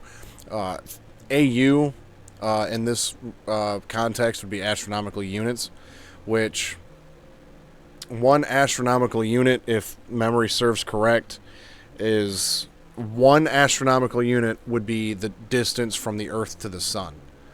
I think is what we calculate as an astronomical unit. Let me. I'm curious now to see if I'm correct on that. I just got to look this up real quick.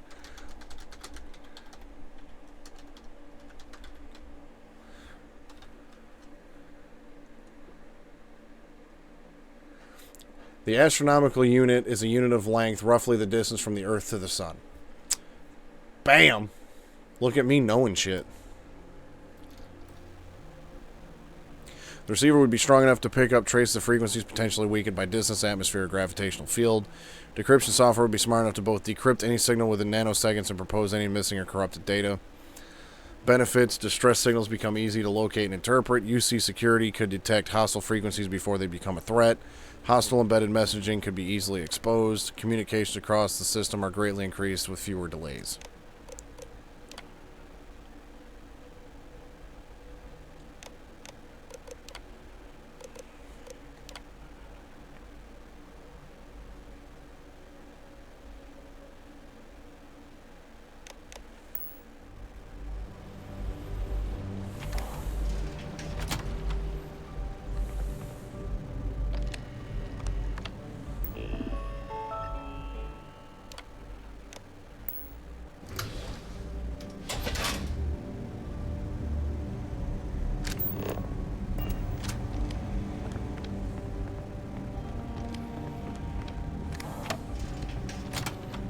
Ooh, what's in there?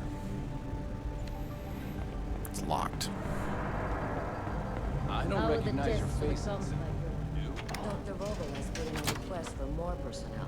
It seems there was an accident. There's always something with that doctor. Not to change the subject, but are we concerned about the potential leaks? No. Until you can provide more substantial proof, we'll simply monitor the situation with the cargo.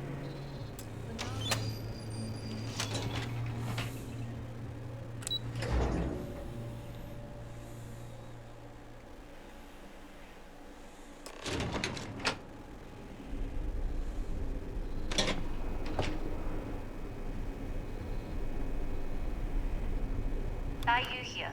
Goggles almost unloaded. We'll be departing shortly.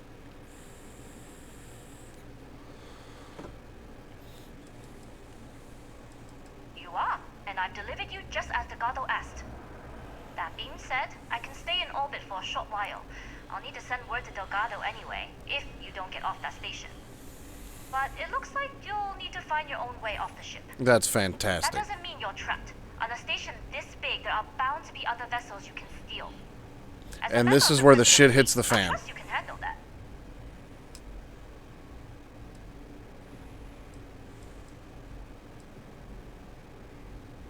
You do that, and you won't be just burning this bridge. You'll be ejecting it straight into a supernova. Good luck. If you make it out alive, next time you're at the Nova, I'll buy you a drink. This is some bullshit.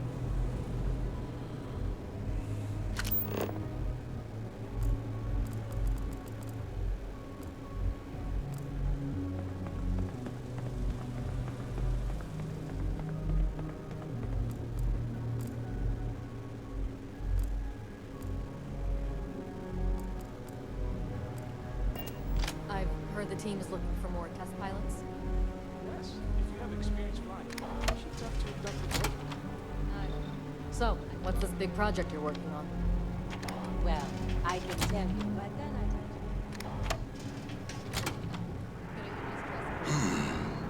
Intercepting transponder data in the Alpha system might be promising. Wait, who are you? Why are you in here? Did you not see the sign?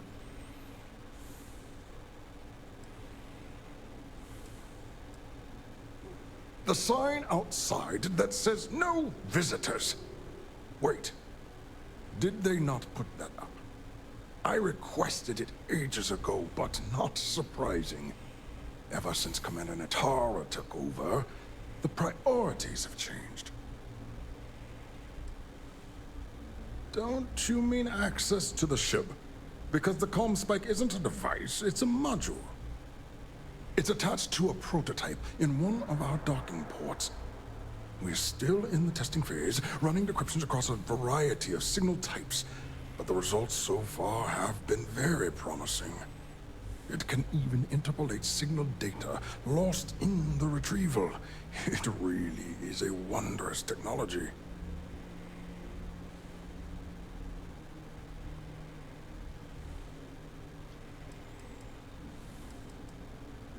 Yes, it's not quite cracking the Enigma code, but it will give us a significant tactical advantage. We'll be able to infer everything from battle plans to meal consumption. Not that we'd care about that sort of thing, outside of the effects of diet on combat readiness. And yes, there are certain kinks to be worked out, missing parts and the occasional traumatic injury here and there. Yeah, nothing to be worried but about. It's all part of the adventure. Yeah, definitely. Definitely pretty funny. Just like, oh yeah, random person I've never seen before. Here's all my secrets.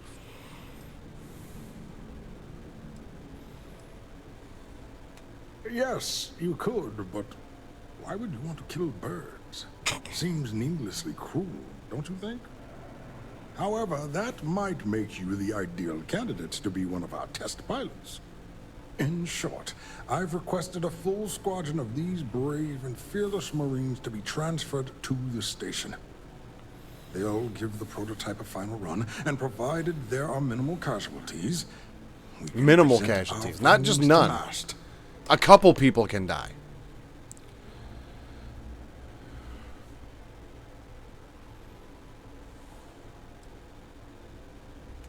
Splendid. That was fast. I thought I put in the request this morning. Normally my requests aren't given this much attention, let alone haste. It seems a tad suspicious.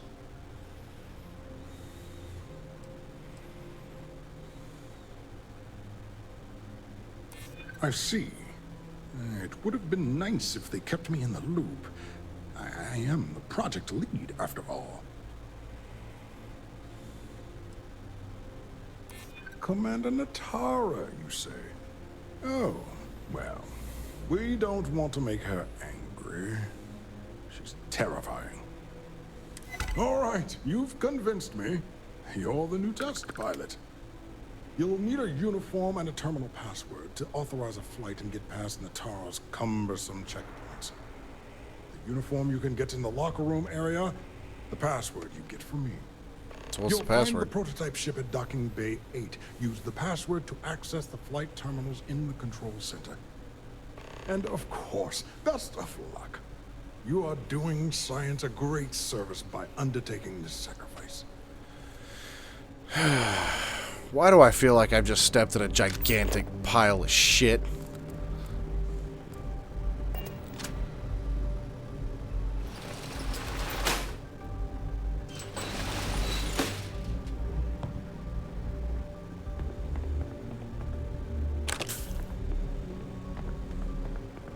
I better not be getting sick. My head just doesn't feel right.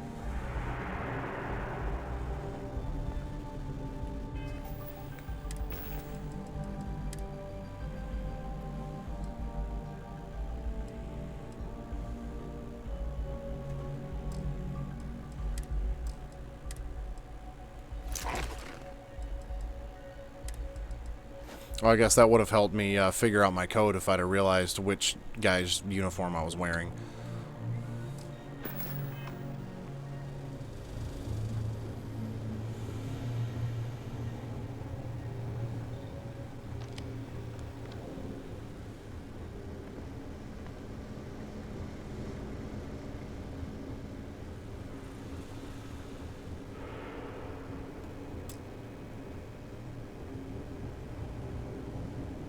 Reporting for duty, pilot? Another test flight, huh? You pilots are braver than me. You're clear to pass.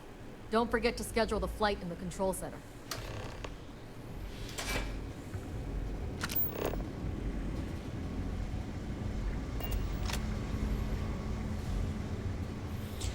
What is so... like... What's the deal with this ship and this like module and whatnot? Because I'm starting to get very, very suspicious of what this actually is, and am I gonna die doing it?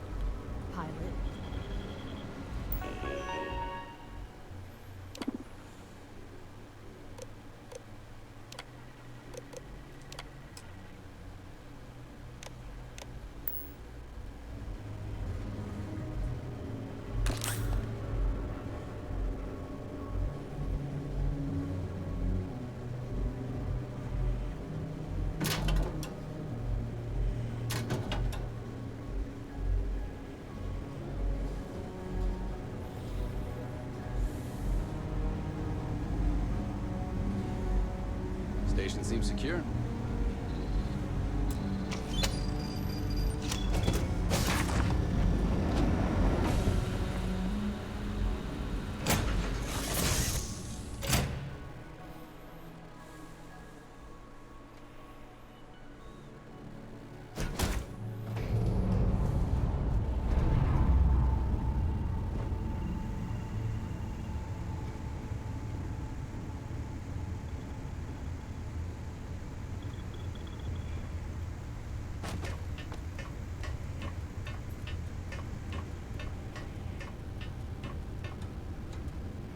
It's a pretty small ship.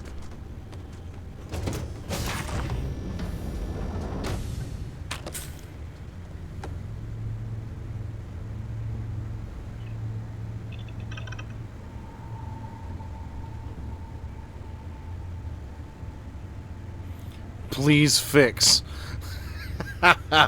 That's comforting.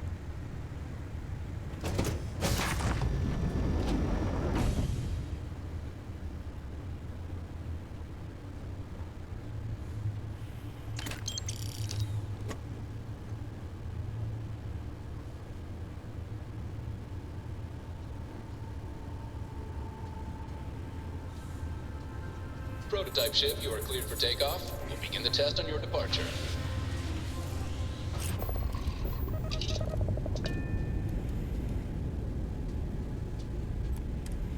Recording test flight data. Please adhere to the scheduled flight plan and let us know if you have any issues. Sure thing.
All right, here we go.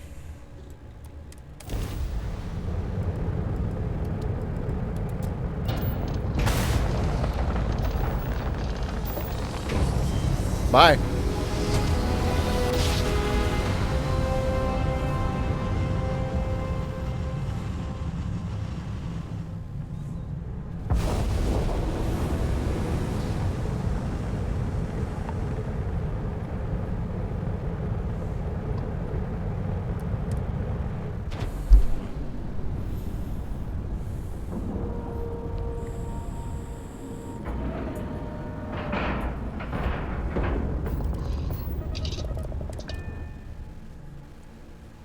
I'm doing an awful lot for the Crimson Fleet, and I don't see anybody else doing shit. Well, well, well. Welcome back, Rook. I don't trust shielding.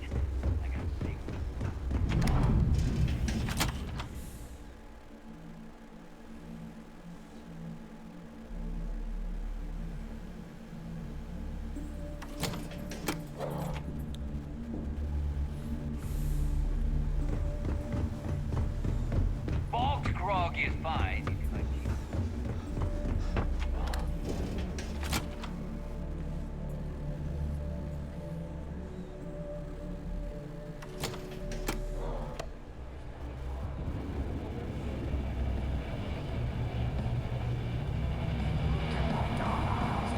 I'm gonna toast an old friend. Nice to know Neva was right about you. It's good to have a promising rookie with the fleet.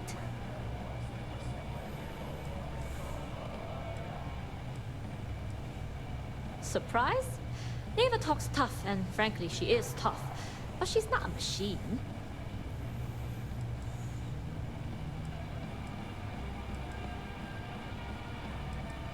I won't deny I helped. Let's hope the compensation reflects that, huh? Anyway, I believe I owe you a drink.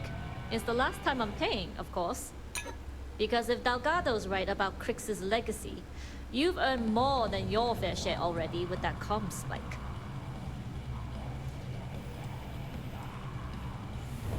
Yeah, although I get why you didn't give me the details. If I had known this was about the legacy, I might have asked for a bigger cut. You read my mind. I don't like the thought of putting my routes in jeopardy over an old story. But I respect Delgado, and I believe he's on to something. Exactly. What that is, though, remains to be seen. Anyway, I've kept you long enough. Now that you've had your drink and my debt is paid, it's time for you to give Delgado the good news.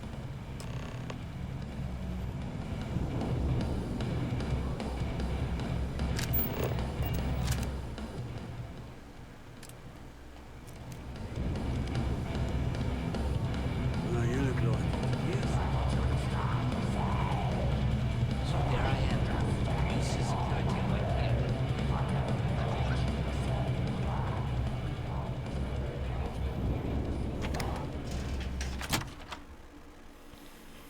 Let's see what Delgado's got to say now. At this point, I feel like they can stop calling me Rook at any time. Like, I just stole a fucking military ship. And they just let me fly that bitch right out of port with no resistance whatsoever. Bruh, give me props.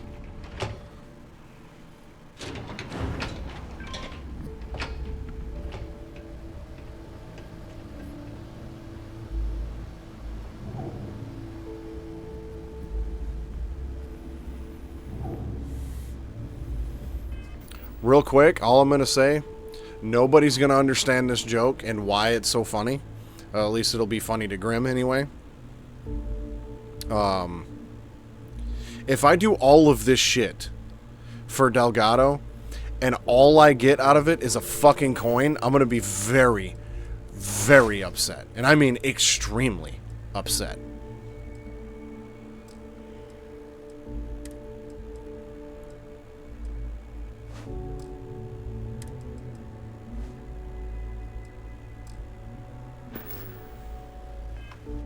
Jasmine tells me that you not only brought us the comm spike, but an entire prototype UC ship. I'm impressed, Rook. Very impressed.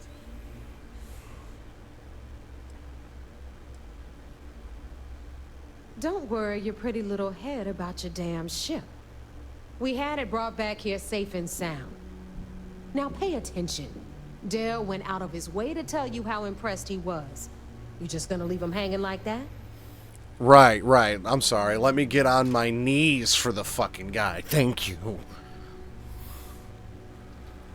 I did all of that because impressing you was so goddamn important to me. Should have taken the compliment, Rook. Dale doesn't give those out often. Juan gave us the full rundown of your little smash and grab operation. She gave you some really high praise. Said you were a pro. And from what I hear, receiving praise from Juan Dayu is quite an accomplishment. All in all, a job well done. Now, on to the business at hand. Jasmine, are you there? Yep, I'm here, boss. What's up? How's it going? I already have 2 of my crew tearing the ship apart from one end to the other. Comm spike shouldn't be too tough to extract. I'm looking forward to seeing what those UC techs have been up to. Keep me posted. All right. That leaves our electromagnetic atmosphere problem. And I think we've discovered a solution. Ooh, pick me. There's a corporation in the city of Neon called Generdyne. They're responsible for the massive conduction grid that powers the city. We get our hands on their electrical absorption tech, and Jasmine swears she can tame it to handle Bannock 4.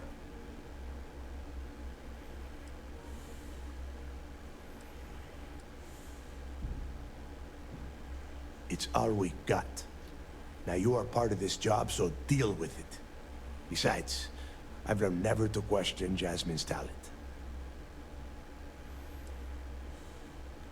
Hey, my girl can piece together a jump engine with her eyes shut.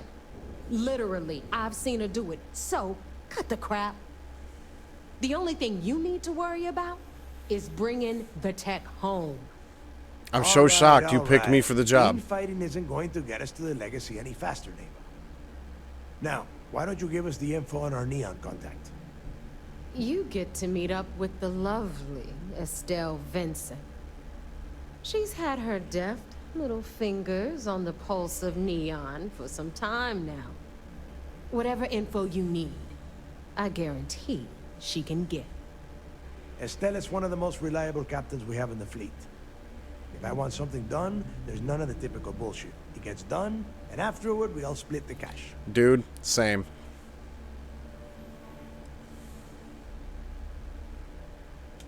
Don't worry. When Grixis legacy is aboard the key, we'll be splitting plenty of cash. Until then, I want you to do everything Estelle asks. Follow her instructions to a letter. She is valuable to the fleet. We piss her off and we lose her as a contact, you're going to be answering to me. Estelle will be waiting at Madame Sauvage's place. I'd say don't keep her waiting, but chances are she won't mind. Girl loves her liquor. And keep your eyes on the prize. Neon's one big distraction for people like us, so I want you focused. We are one step away from Grixis legacy, and we cannot afford any screw-ups. Why do I feel like we're more than one step away? I didn't see what that said. It said something about the ComSpike module, and I didn't get a chance to read what it said. I'll have to go back and watch this. But let's see here. It's my Starfield streams have been a little lengthy. They usually approach, 3.5 to 4 hours. I've been going about 2.5 hours. I think this is where I'm going to call it a night. It's about 2 in the morning. Today was a long day, living the dream, working for the man. And I've been a little quiet this whole time because I have been a little on the tired end. But yeah, I cannot wait to see the Crimson Fleet go down. I don't like their attitudes. I don't like being an errand boy for them and them taking all of the credit for all of my work. So yeah, it's about time these guys, somebody calls it a day on these guys. But, shit. Speaking of calling it a day, that's going to be it. This has been part 10 of my first playthrough of Starfield. And hopefully, I know this particular part was a little lackluster when it came to, combat. I think I killed 5 people in this entire 2.5 hours. 6 if you count Dombrowski. And then, reloaded the save. But yeah, I killed a whopping 5 people today. So it's definitely a slower part, but you'll have that from time to time. But I do like where this is going. The story, as I said earlier, the story is enough to keep me hooked. The story is enough to keep me invested, so I am looking forward to getting back to this on Sunday. My plan was to start Red Dead Redemption 2 next Wednesday. I'm still on the fence of whether that's going to happen or not, because I'm going to come back to this on Sunday. Starfield Sunday is going to still remain a thing for a while. Those crabs ain't gonna steal themselves. Shut up! But I was going to start my Red Dead Wednesdays next Wednesday, but depending on where I get with this, I might postpone that by a week and do Starfield again. Oh, hey, Fitzwise, thank you for the follow. I appreciate it. Unfortunately, you caught me right at the end. I don't know if you've been watching for a while or not, but thank you for the follow. But yeah, I would like to get through this faction quest line first before I start Red Dead 2. So Sunday, if I finish this faction quest line, then I'll probably start Red Dead 2 on Wednesday, and there will be a few week overlap where I do Starfield Sunday and Red Dead Wednesday. But if I don't finish this quest line on Sunday, then I might postpone that for a week and do Starfield this upcoming Sunday and next Wednesday, and then do another Starfield stream the following Sunday, and then start Red Dead 2 on the following Wednesday. So just so we get the dates lined up. The 24th could potentially be the start of Red Dead Redemption 2. If I postpone it, it'll be the 31st. So we'll just kind of play it by ear and see how it goes. I will do my best to update my stream schedule as early as possible. So anybody that is interested in anything that I am doing, you'll be notified hopefully as soon as possible. One other quick thing to note, as you'll see over on the right side of the screen there, I've got my little, like social media thing kind of flying around. Twitter's never really been a strong suit for me. And to be honest with you, I am very bad about updating my Twitter. So chances are the Twitter is probably going to get dropped off. I've always been more of a Facebook guy than a Twitter guy. So you can head over to facebook.com/Suave Beardson, and you can check out my newly created Facebook page there. At least I think that's the link. Let me double check that and make sure that link is actually the correct link. I'm pretty sure it is. Yes, it is.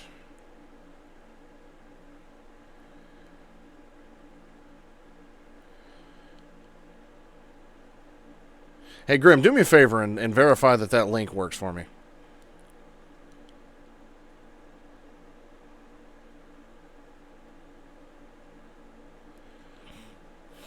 But anyway, go ahead and hit me with a follow over there if you'd like, because I'll probably update that more frequently than I will Twitter or anything else.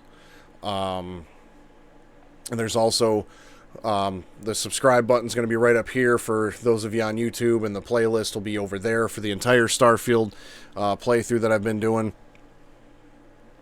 And yeah, do come hang out again. And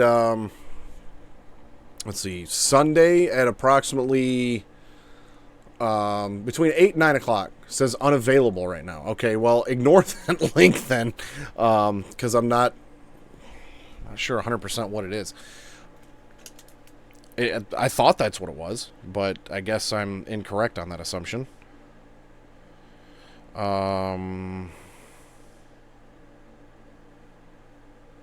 Oh, that's why. I haven't actually made like a custom URL for my page yet, so that should take care of it. That bunch of gibberish right there. So yeah. So head over there, follow my Facebook if you're a Facebook type of person, and yeah, I'll do that as well. And then I'll probably, in the near future, update my little thing over there to take the Twitter out and throw Facebook in there. Yeah, that's going to be it for today. Do yourself one last favor. The Grim Gamer is now streaming 2 days a week on Tuesdays and Thursdays, around the same time I stream on Wednesday nights at about 11:30 p.m. He will be finishing Uncharted 4 tomorrow. So if you're a fan of Uncharted 4 and dig the conclusion of that game, do yourself a favor and swing